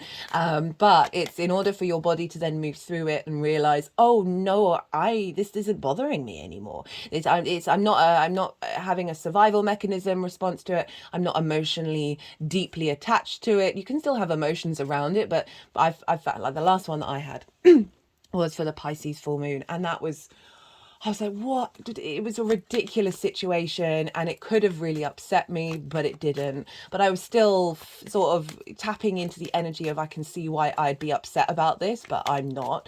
And just, but coming out the other side, it really felt like, it helps clear that energy. It helps clear any residual connection to that frequency. And it's allowing your body and your soul and your energetic field to all realize, oh, no, we've done the work. This is now being cleared. Or at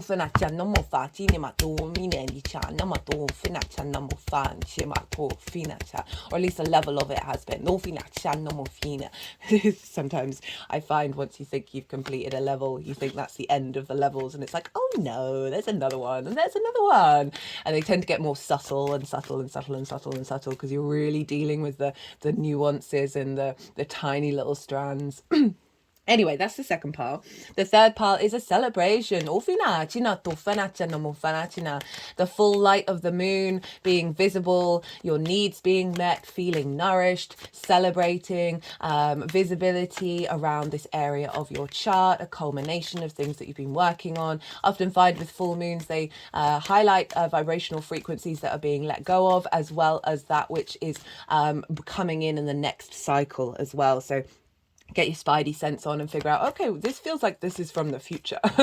And that can often be the case. Generally just feeling more complete in that area of your life, and a real sort of a nourishment coming through. So those are the three main themes that I see show up. So let's talk about how this is linked into Leo rising. So Leo rising, this is happening in your 12th house, the house of mysteries, the hidden house. This is a heavy house. I can't lie. There's no getting around it. This is where anxiety, depression, grief, isolation can show up. It's the trauma responses, the limiting beliefs that are in the constructs of who you are, the unconscious space. And it can be linked into the mind, but I also feel it's the unconscious of all the other layers of the vessel that we're in, that we're not consciously aware of and how they operate. And so, as I said, it can be a difficult house when we have transits here, because it can bring up a lot of those trigger responses, those trauma responses, those limiting beliefs, that feeling of being hidden, of being isolated and not being very visible. You might end up, okay, no, let me say that afterwards. The other side of this is the magic of your soul, because it's the hidden, it's the occult, it's a very magical house. So underneath all of that is the activation of your soul's magic. The 12th house can feel very personal to you, that other people might not see. It can also feel like a part of your chart that is kind of, it's behind the scenes, and it can be quite inaccessible and unintegrated. I always say to clients, try and integrate your 12th house as much as possible, because then that's really allowing you to to integrate the whole chart as with all together, right? Because that 12th house can be one of those difficult things where you're like, okay, I'm not quite able to connect in the same way that you may be other areas of your chart. So full moon in the 12th house. This can really bring up some trauma. Okay,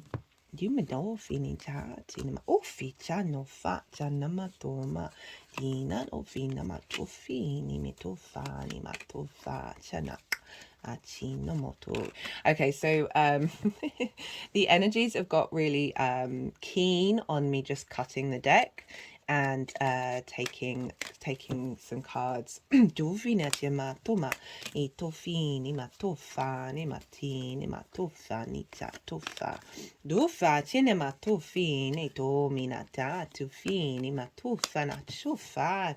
Leo, this is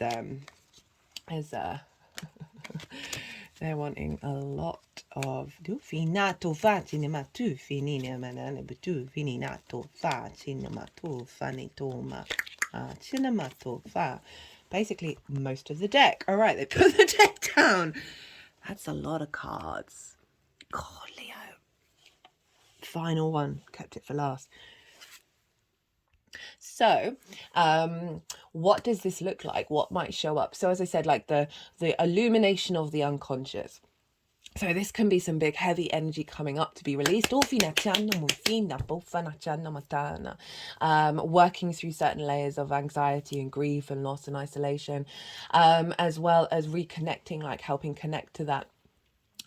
Full moon can also be about situations showing up that could have previously triggered you. I mean, a lot of the themes around the full moon do link into the 12th house.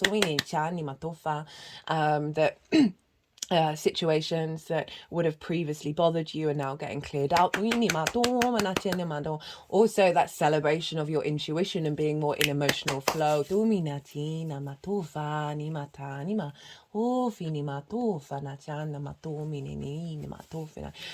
may want to spend time by yourself, or time in meditation, or time in like personal spiritual discovery around the full moon. And certainly the download that will come through will be activating that. Right, let's talk a little. I'm going to talk a little bit about the astrology and the sort of the key themes that came, the collective key themes that came up in the collective reading. Was this element of I am complete in the emotional arena that I've been playing in. I am at home in this space. I am at ease in this space. And with this acknowledgement of being complete and being at ease and feeling in your own sanctuary of feeling at home, we're then getting like an activation beyond that, which is activating new emotional connections.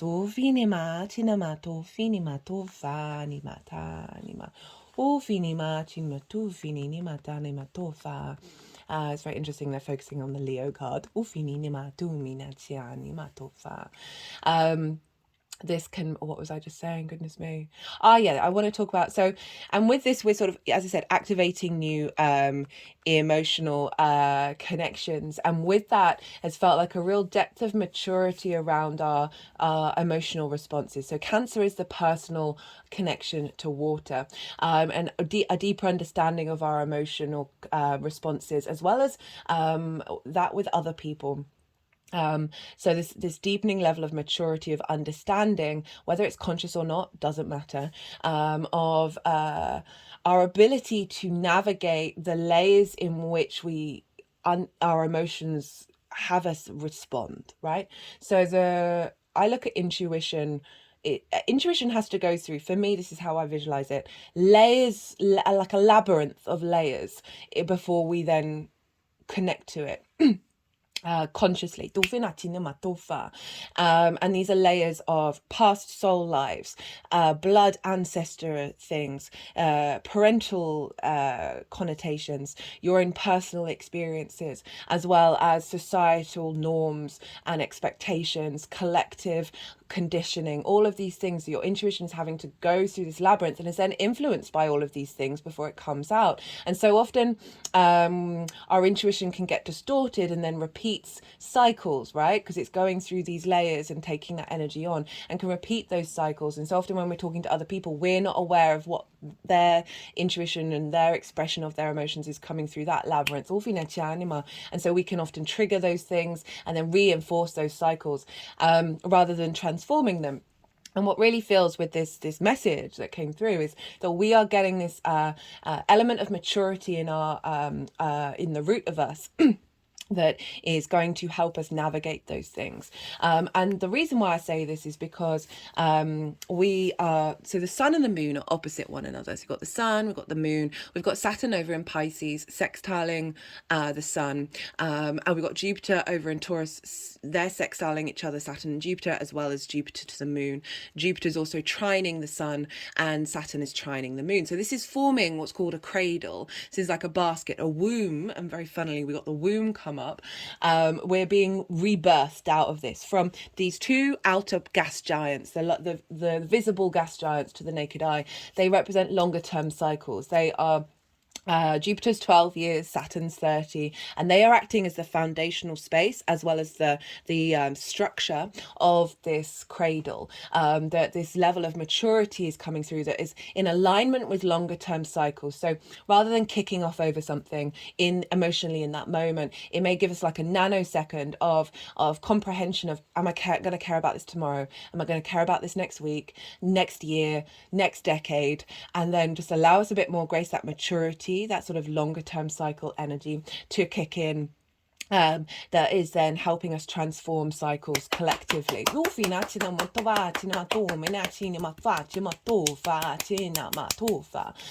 So really beautiful imagery in the astrology that is reflected in the channeled messages of just allowing us a bit more grace and a little more maturity and sensitivity. This isn't about you not being able to speak your truth. We should be real with one another, but also sensitive. And I just feel like collectively we're getting a theme around that. And so with the 12th house, you know, being burst out of emotional traumas or limiting beliefs, like drawing a line under that, like with that being in the womb, that's acknowledging the journey of being in the womb, but that comes to an end and then we're birthed out into a new experience. And so with the 12th house, with all of that, is really allowing you to be more at peace with difficult emotions and to be able to tap into your unconscious space, the magic of who you are. Now, let us talk a little bit more about the astrology of the moon. So the moon is in her own land. She is beholden to no one. She is being celebrated by her return to her kingdom. So the themes of the 12th house and the themes of Cancer are very loud, right? So this sense of it may be that having Cancer in the 12th is that it's sort of slight, your personal feelings may be very personal to you that other people may not necessarily see, but you see them, feel them very deeply. Your intuition being right at the root of your unconscious space, and like there being blockages around that to help liberate and be able to tap into the strengthening of your intuition and your emotional sensitivity. Perhaps the ability to nourish yourself or take care of your needs have been a journey that you've been working on throughout your life, that this full moon very much feels like a, as I said, that acknowledgement of where you're at and then moving forwards into the next cycle. Now we do want to look to where the sun is with a full moon. So with full moons, the sun and the moon can often highlight where you're out of balance and do so in order to help bring that into balance. With oppositions, they are the two sides of the same coin. Yes, they are separate and they are furthest away from each other compared to all the other signs, but this is about the flow, the infinity symbol, which is above the strengths, is above this figure's head. And this is like, you see the opposition.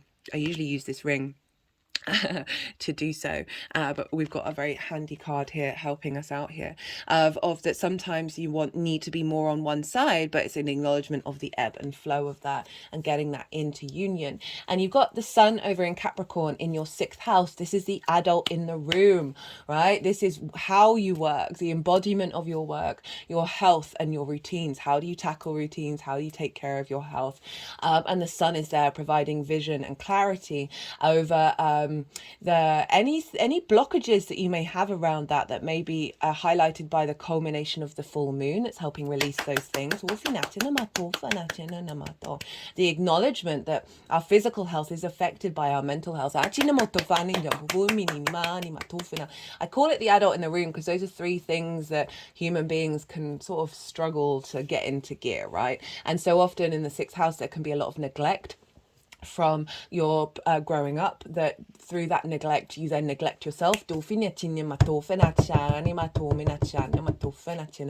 So these things can be maybe coming up to help release. This also can be vision and clarity about how you work, about your health and your routines, that you may get inspiration and support from the moon in your unconscious space, releasing new activation codes around how you work and how you express yourself.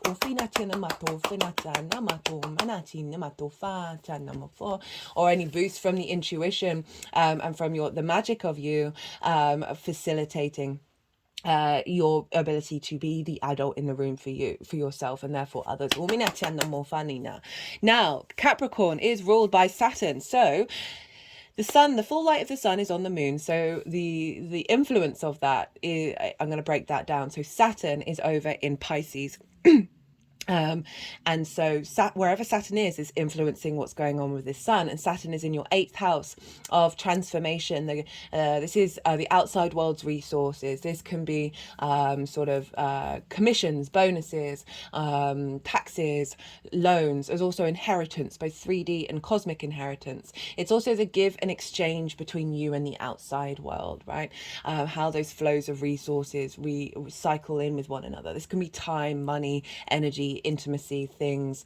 And this is not only it's you and anything other than you, and this also is where source energy comes in, right? Your relationship dynamic, how that shows up with source as well as other people. I always mention Edgar Cayce, who was a famous psychic, probably one of the most famous, and he has a stellium in the 8th house. So there's this connection of the resources of that which he can then interact with very, very prominently. So Saturn in the 8th, right? For those of you who've not seen the Saturn transit series that I've done, this is a longer term cycle. Wherever Saturn is can be a bit bumpy, can be a bit of a difficult road. So I do recommend it. The first series, and it's all in a playlist, so it's really accessible. The first series, if I break down the information in the introductions of Saturn in Pisces, Saturn with Neptune, Saturn in relationship with Jupiter, because Jupiter traditionally rules Pisces. The second series is about the retrograde, so if you want to revisit and go back in time and see what came up for you, go check that out. And the final series, actually, rewind. The first series, you might want to watch the all 12 signs for Leo, because I break down the themes in way more detail of what Saturn is doing in the 8th house. Final series, this is for Saturn going direct. So that happened on the 4th of November. We'll be going on until end of June, I believe. So a long chunk of Saturn going direct and having momentum moving forward. Saturn in the 8th.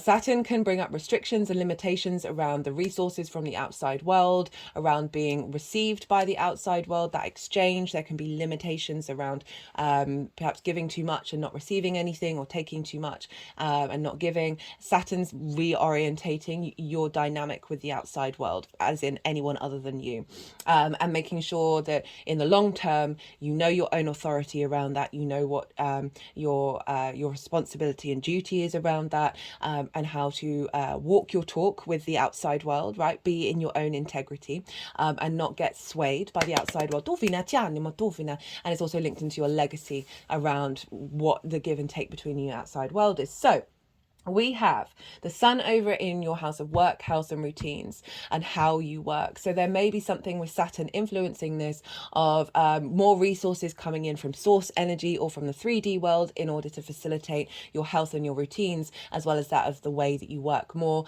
authority seen from the outside world in how you work.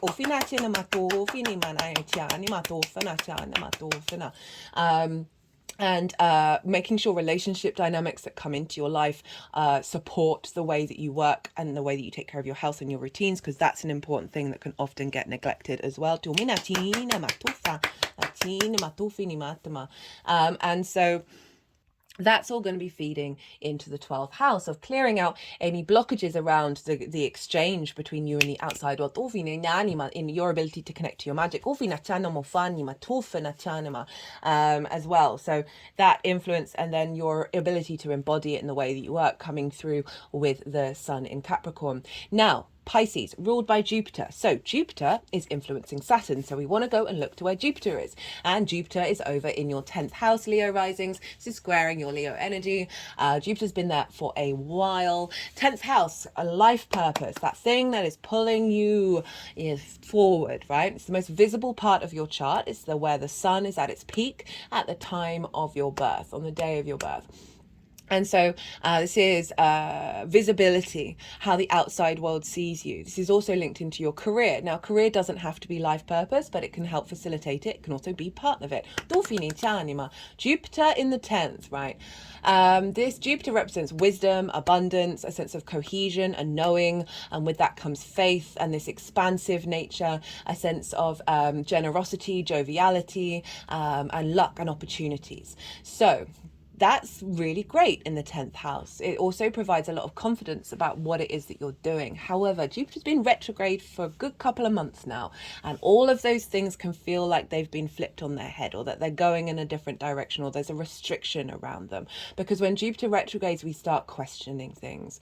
And with this questioning, we bring a deeper understanding of what does this mean for me? What does my career mean for me? What is my life purpose? How do I want to be seen? Perhaps the wisdom that you share wasn't as visible with the Jupiter retrograde. This sense of abundance that you have to give, all of these things may have been restricted and limited, especially with a connection to Saturn as well in the 8th, that there may have just been a cultivation of this rather than seeing the outward momentum, right? But Jupiter is going to go direct at the couple of days after this full moon, just before the new moon. If you've not the new moon, the new year, new calendar year.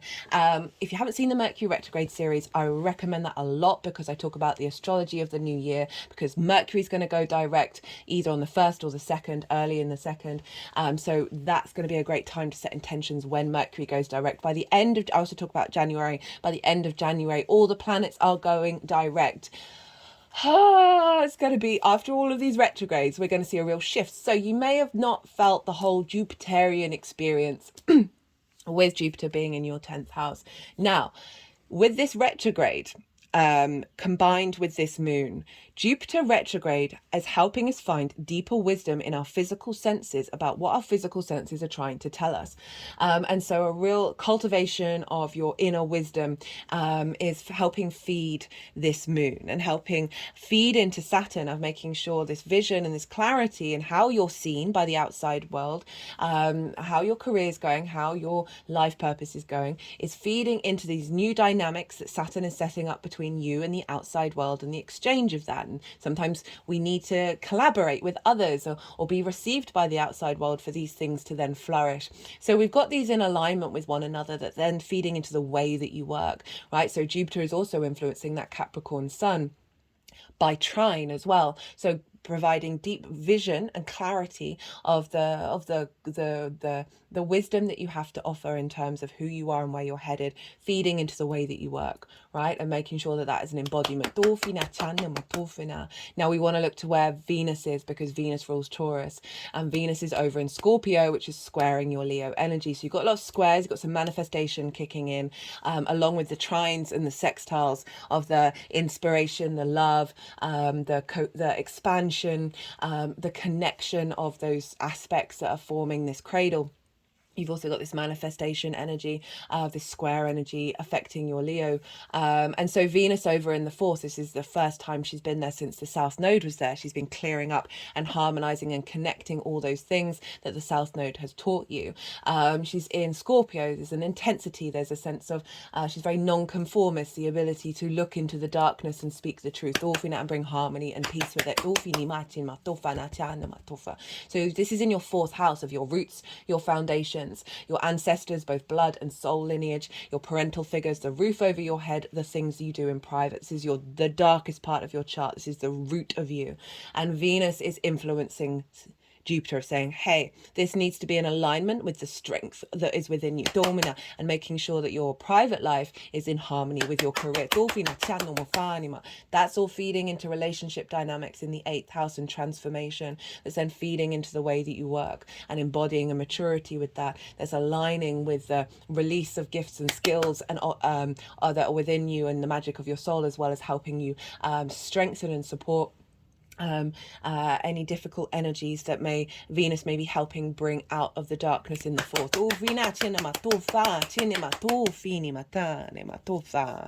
Right, that's and there's more astrology, but that's what I'm going to talk about. That's all I'm going to talk about now.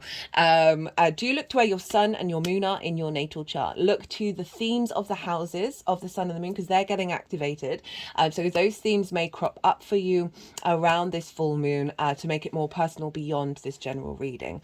Right, we've just had the Yang Day action side of the reading, the go, go, go, all the stimulation, all the extrovert, all the information. Now we're going to have a little bit of yin, night, rest and digest part of the reading. I'm going to soften my mind and go consciously quiet. The energies are likely to want to do some physical light language as well as vocal light language. They'll be moving the cards around and then they'll put them into the 3 piles, and I'll bring the tarot into the astrology. I call you to soften your mind as well. Let all that yang energy digest into your unconscious and then see what the yin intuition is trying to tell you while we're having this little moment of channeling.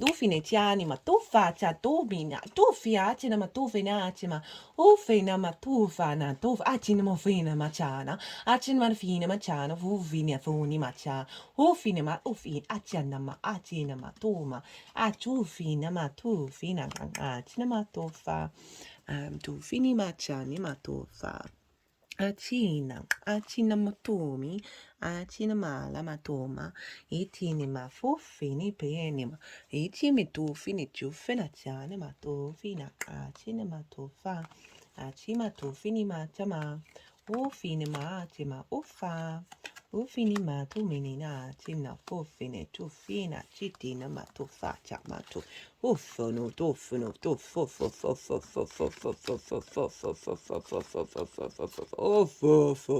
accino fofa, accini ma foni ma ciuffa, accini ma tofi, accini ma tofa, accia, cimato ma accini ma cino venane, ciumenane, funi ma accini moda, accimono manina, manoina, macina, ma tofana, cina, ufana, cianto faccia, ito pa, cina ma fofini ma tof, Edi finima, cinema to, finima, fuffa, natani, ma to fina. A cinema finima to finima to, mina, cinema to fa, cina. A cinomo to finima ta. E cinema, tamato fa. E tima to finina, ca no fa, ca ufini cana. A cinema to finima, to fa, na, ca nina. Ana dina, domina, tanema. Domina cina ma tofani cha ufani pa toma cina e cini ma foma cine ma to fini ma a cini ma to fini ma to fini ma to fena a cina ma to fa a cina ma to fini ma ta na to fane ma to fina ma to fa e cine ma to mina tini ma to fini ma to fina a cine mo fina Atini ma to fini ma to fa tana ma to fa itini ma to fani ma to fa itina muini ma no fani ma to fini ma ta ina na to mina itana mo to fo itini ma to mina chana china ma to fina tini ma to fini ma to achu fini ma to Lumina jana mato ma cina mato I to fini mato foto in la cina mato fa e ti mato mina po fana oti mato fa cina mato e ti ni matana ni no modo mina tani mata opini na jana mato fana cina mato fa fini ma ni mato fa ni na jana mato Etini ma tu mina tana. Etini ma tini ma ufoni ma ta. Etini ma tu fini ma tu.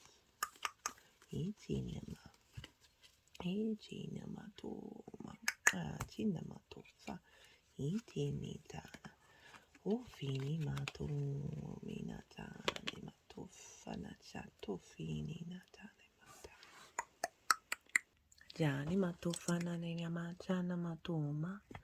Edi manoma ni namatufani mata. Itini ma tini matufini ma. Domina matumina chana matufa. Iti matufa.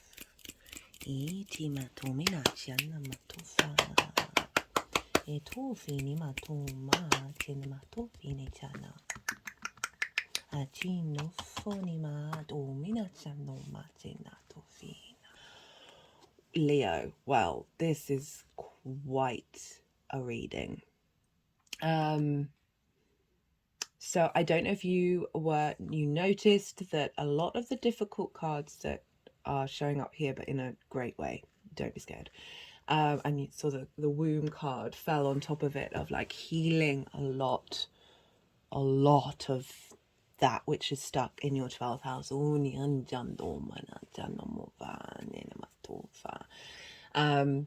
And then with the world card on top of it, of like through this difficult journey of it's truly helped you know yourself.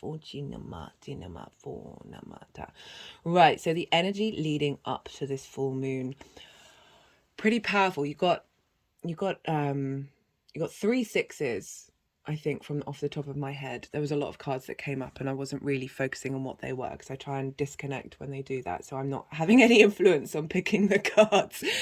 We've got the 6 of Pentacles, and we've got the Death card. We've got the Queen of Cups and the Queen of Wands guiding through that energy. And then on the top, we've got the 6 of Swords. So the 6 of Pentacles and the Death card is a really interesting combination, especially with the Queen of Wands and the Queen of Cups. Is the 6 of Wands... Sorry, the 6 of Pentacles is about rebalancing, right? This is following on the 5 of Pentacles, where you can feel left out in the cold, not feeling supported, not having any resonance, and just going through survival mode. And this is about balancing of that. And this may be someone in your life who's helped that, or an energy that's come along, or your higher self and you have been helping. You've been helping the different parts of who you are navigate those difficult energies, right? And trying to feel good in the 3D world with it. But it's a transition. These are very protected cards, the 6s, but it's still a transitory nature, right? You know, like not quite getting to the place of abundance, but still being very mindful of the journey to get there. And it's come with the Death card, and I love the Death card. You see here at the bottom, the monarch is no more, right? And this represents things in your life that have had authority over you, that don't serve you, that need to transition and shift and change, have fallen away. There's the acknowledgement of letting go of those things and focusing towards the sun rising in the morning, right? So there's this element of, with this balancing of this support that's come in, whether it's support you've given yourself or support from your community, from spirit, whatever it is, that this allowed you to, in your armor, in your protection, let go of a lot of these things, or do the work to help nourish the framework and the vessel within you in order to do so. We've got the Queen of Cups and the Queen of Wands on top of these, right? Symbolizing the deep nourishment that queens bring. They observe, they strategize, they bring depth, they nurture their element, they nurture their suit. It's without the queens, the kings can't make affirmative action. They can't make clear, concise, from a place of sovereignty action without the depth that the queens bring in. Queen of Cups, she's this year she's been a favorite of mine. And she's so serene, she's so at peace. I read her quite differently to other tarot readers, that look, her foot is turning into the ocean. She is that at peace. Imagine sitting by the ocean and there isn't a wave on the sea, there isn't a cloud in the sky, and so your eyes go really wide and really far, and it helps shift your perspective. She is sitting at the edge of the ocean. She is able to see far into the future, and yet she is still serene. So there's this element of working through the fear fear, of that survival mechanism, of feeling left out, of realizing it's part of a cycle, and having a sense of serenity that's being cultivated, a cultivation of your emotional body and your intuition that's more in alignment with your soul's frequency, rather than holding on to difficult situations that you may have gone through. It's not about ignoring them, it's not about hiding from them, but saying, okay, I'm cultivating a way to move beyond that and to integrate that which has been let go of with the death card, right? And then reform that energy into something that is so beautiful and powerful, because we've got the Queen of Wands, so independent, so fiery. I think across the board, it doesn't matter what tarot deck I look at, the Queen of Wands, she's feisty, man. She's got stuff going on. There's a real empowerment with the Queen of Wands, and she is cultivating and nourishing this, your passions, your drive, your creativity, your independence, your spirit energy. She's got a black cat. This represents being lucky and tapping into your intuition. And she's holding a sunflower. And sunflowers, they always know where to get the most light. They always know where to head to in order to grow and nourish themselves. So you've got these two energies of saying you've been cultivating, nurturing, moving out of this space of integrating, of cultivating your emotional body, that Cancerian energy with the fire of you. And it's crowned by the Six of Wands. So again, another six, very protected energy. And this is symbolizing moving away from troubled waters into calmer ones. But this is again still a transition phase. So it's saying everything that you've been working on up to this full moon, there's an element of transition there. I mean, we're always in a state of transition, but certainly moving into a new frequency. But this figure has only been allowed to take 6 swords with them, right? She hasn't been able to take the whole house. It's not going to fit in the boat. So this represents ideas and constructs that are going to serve you in this new frequency. That is what you're taking forward with you. And again, so that's acknowledging the death card of the release, acknowledging the balancing card of the 6 of Pentacles, of drawing in a new frequency, letting go of some old ones, and being aware of it. Queen's very observational, of like knowing that this is a cycle and part of it, and cultivating this new frequency. Now let's you see that stack of cards that you've got for the for this, what's coming down for the full moon. Okay, so this is in a few parts. The first part for me is this one. And this was like, don't be scared by this. And interestingly, you are pretty much the only sign where these cards are in the second pile, not in the first. And we've got the Four of Cups.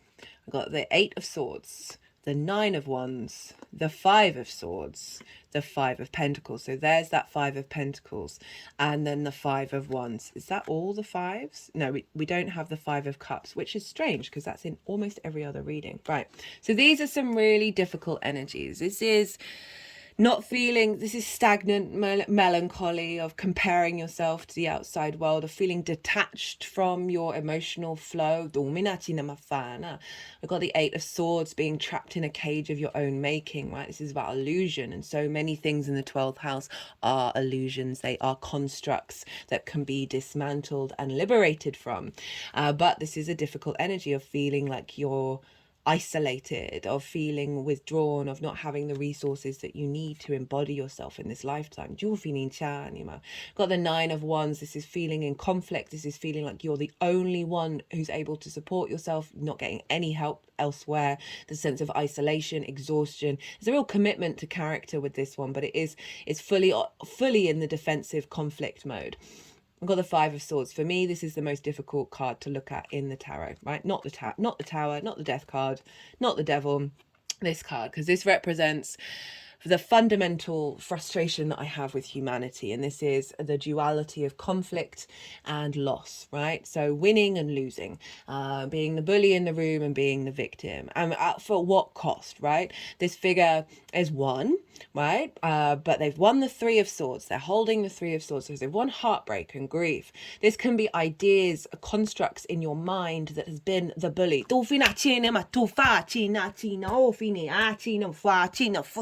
that has kept you in this victim state. We can often be the bully as well, because often bullies were, victims in their youth, right? By parental figures. So often it's very rare that trauma doesn't beget trauma, and that certain dynamics have come independently. It's usually certain brain stuff that's very rare. Mostly trauma begets trauma, which is why I have the deepest sympathy for absolutely everybody, even if they've done something really bad, because I'm like, how did they get to that point? That doesn't feel like a natural tendency. Even though it is fundamentally, we have many vibrational levels.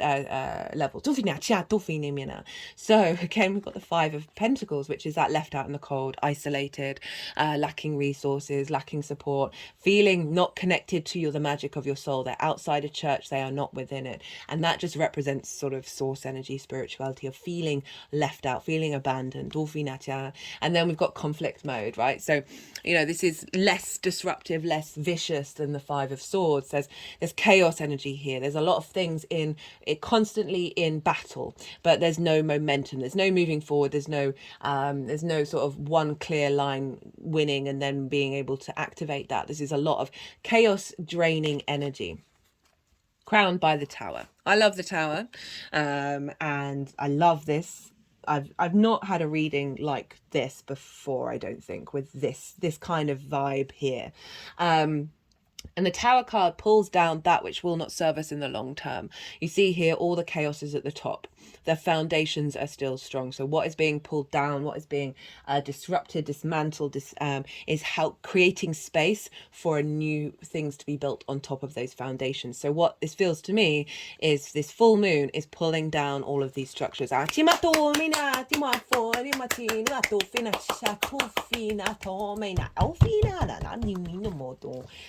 Dina dina dina dina dina dina ofina chufano pupo dina dofa dima do ini mina ni mua do mo yubia do wina fina dina do nina wina no nina do vudu japufa no mua dina ofina moba dina matuma. Dina Maduma. I like how they changed tone when they picked up these cards. Oh, Finama. So we've got the Five of Swords, the Seven of Wands here. Okay, I did kind of had a feeling that the Five of Swords was involved with this, and this for me is just purely representing the speed at which that's getting cleared out. The Knight of Swords, they embody their element, their suit. They are fast moving. The Knight of Swords is the fastest horse and the fastest knight, and it's charging forwards with that sword to just go and getting rid of those constructs and ideas in your unconscious. And it feels like with that Tower pulling them down, the Knight of Swords is making sure any lingering energy is I don't like using the word cut and cutting and severing, because I feel it just gets transmuted, but the element of severing the attachment to the nature that it previously was in is then being transformed by the Empress,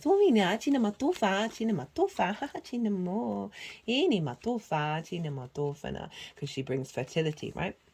Okay, and this is with the Seven of Wands in reverse, the Empress, the Six of Wands, Strength, the Lovers, and the Ace of Cups. So there's a lot going on here. And the Seven of Wands in reverse, so this figure, they're on the higher ground. They know, they don't, but they have something to offer that is of value, because it's represented by being on the higher ground. But this figure is uncertain. They're in competition mode. They're in scarcity mode. They're feeling like they're having to beat off everybody else in order to be able to thrive, right? They look really unsteady. When this is in reverse, for me, this is a moving away from that. You know your worth. You do not need to be in fight mode. There is this element of strength within you, right? Because this figure looks uncertain. The uncertainty is falling away, and the ability to feel strong in your power. And we've got it with, right, how do they want to do these? Okay, Okay, so we've got it with the strength and the Lovers card. The strength is your card, Leo. This is saying you're coming into balance, into your full self. We've got the mammalian side, the animal instinctive nature, and the higher self, the cognitive mind. And it's through love and kindness that these are in union, and having that strength within your unconscious space of being able to see, look how light the card is, there's so much sun, being able to see that which is in the shadows, and bringing that into harmony. And this element of the infinity of bringing in a lot of magic from your soul that is part of your infinite journey. Another word for this card is lust in the Thoth Tarot deck. And I really like referencing that because it means lust for life, and it feels that it's only when we operate from a place of love and kindness that we can truly love life. So any pain, any heaviness in your unconscious space is saying there is that strength, you're being strengthened and finding more joy and love and kindness in that space, and really, as I said, embodying yourself. And it's come with the Lovers card, which is really interesting. So the Lovers card, we've got the masculine and feminine spirit in union with one another. I see this card can be about being in union with your soul, with your unconscious space. But I also feel that right, our unconscious often drives us. There's so many factors that we're not consciously aware of that actually impact where we're going and what we're doing. That this element of union, right, it's with all of these in union with one another, that it means this is about crossroads, right, of choices, of being able to make the right choice when you need to, that is from this higher perspective, or if you need to, rather than a lot of the heaviness of those other cards that have been cleared out that can limit your ability to understand who you are and how you're moving through the world. And then we've got the Six of Wands. So I think it's the final six. Yep. So 3 sixes. We've got the Empress and the Ace of Cups. What a beautiful combination of cards. So we've got the Six of Wands, which is celebration and victory. But with the 12th house, so this is one figure, and this figure is going to be celebrated. They're about to go and have a feast for all the hard work that they've done. But this figure didn't do it by themselves. You've got the whole collective behind them. And so with the 12th house, so often is all those hidden parts of yourself that are cheering you on, that are part of you. Now we're moving from them potentially pulling you down to being part of your momentum moving forwards, that's leading to a space of celebration and recognition. So also this is very much a recognition card of you recognizing the magic within you, and a strengthening of your intuition and being able to tap into that. We've got this with Venus, who, as I said, like after the Knight of Swords has sort of cut things out, transmuted that energy, Venus is coming along and creating an abundant space.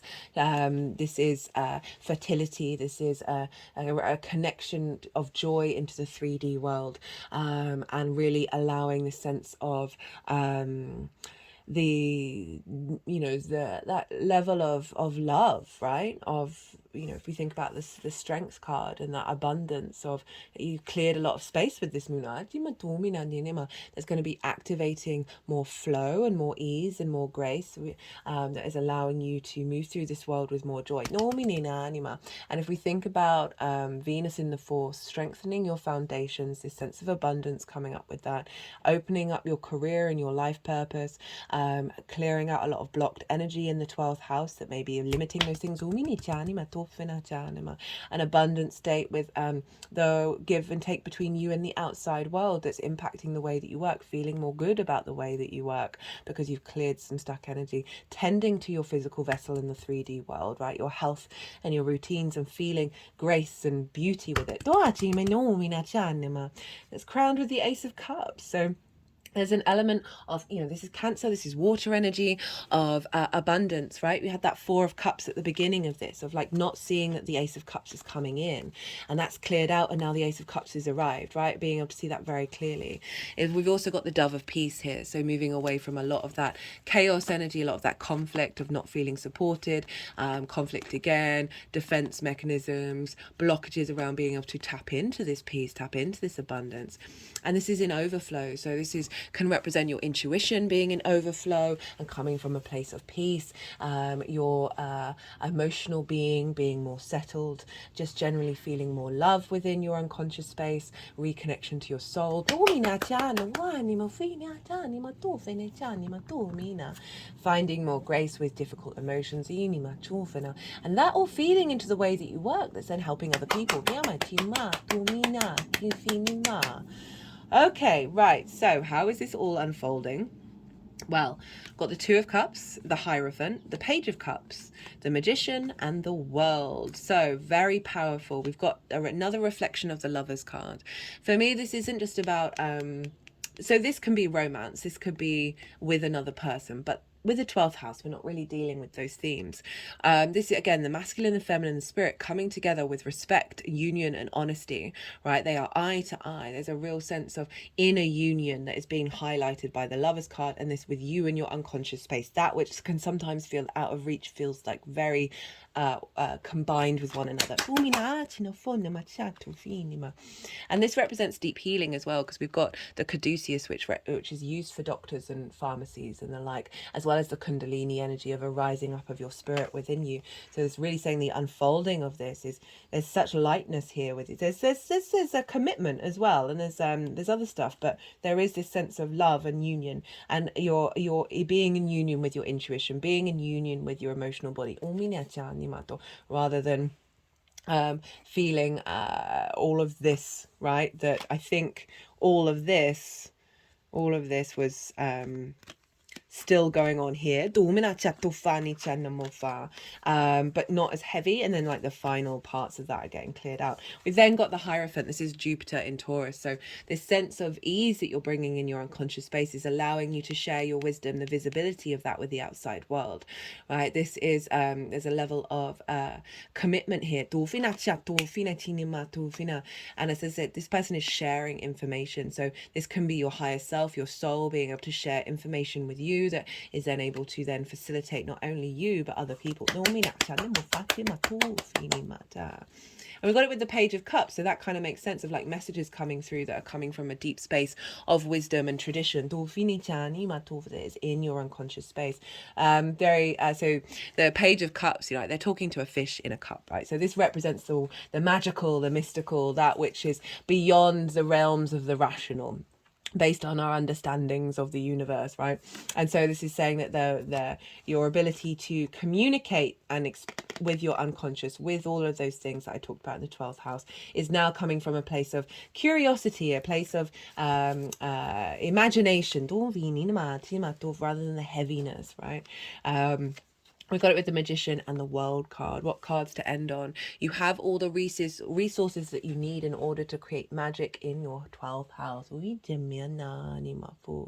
Being able to tap into the different skills and tools that you have laying within there, and manifesting, creating magic, as I said, in that space that helps you really understand yourself, right? The world is, know thyself and the world will open up to you. So if we think about how Jupiter in the 10th is part of this, of like really the visibility of what it is that you have to offer. Saturn will still be in the 8th at the new moon next year. Jupiter will have moved into Gemini, but Saturn will still be there, of like, and this is the Saturn card of the whatever relationship dynamics that may have hurt you or seen frustrations or whatever that is. With the fact that Magicians come up with the World is saying these things aren't touching you in the same way. Like, you're very much in your power, and an understanding of what it is that you have to offer. And it's kind of like, well, if it's meant, if you're meant for others, then they'll be there. If you're not, you're not. And not taking it personally. I also feel as sharing your magic with the world. Definitely a theme. Right, okay. Oh, goodness me, long time. Right, I am going to pull some clarifiers for you, Leo. This was such a powerful spread. We've got children and lessons. And so in relationship to children, so much in our unconscious space comes from the programming that we got as children. And, you know, they're focusing on the word lessons, of saying Well, all of that were lessons to get you to where you are now, and being at peace with that. These are the threads that pull us together into these lifetimes, and a certain. So it's what I'm getting is that certain lessons are being cleared out to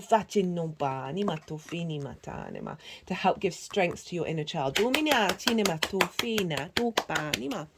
put that down a little bit to show you what I've got.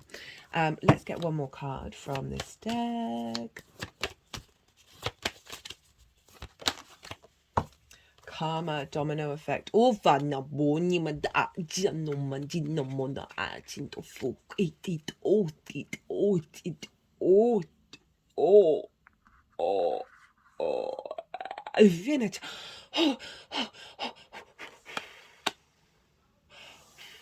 finger is just on the rainbow that's on this thread card again. That was really intense. That was really heavy energy, getting cleared with that. That you might want to come and watch the oracle reading. Goodness me, that's completely taken my...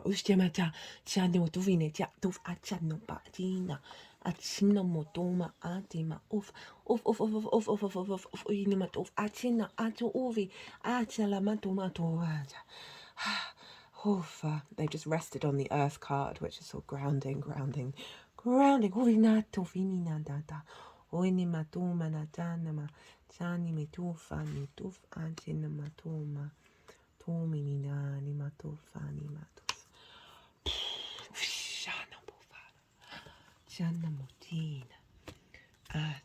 Just cut the deck and got death again. Change, suspension of consciousness, new life reborn. So really the transit, if you think about the 8th house as well as transformation, with Venus in Scorpio and your roots and your foundations. They're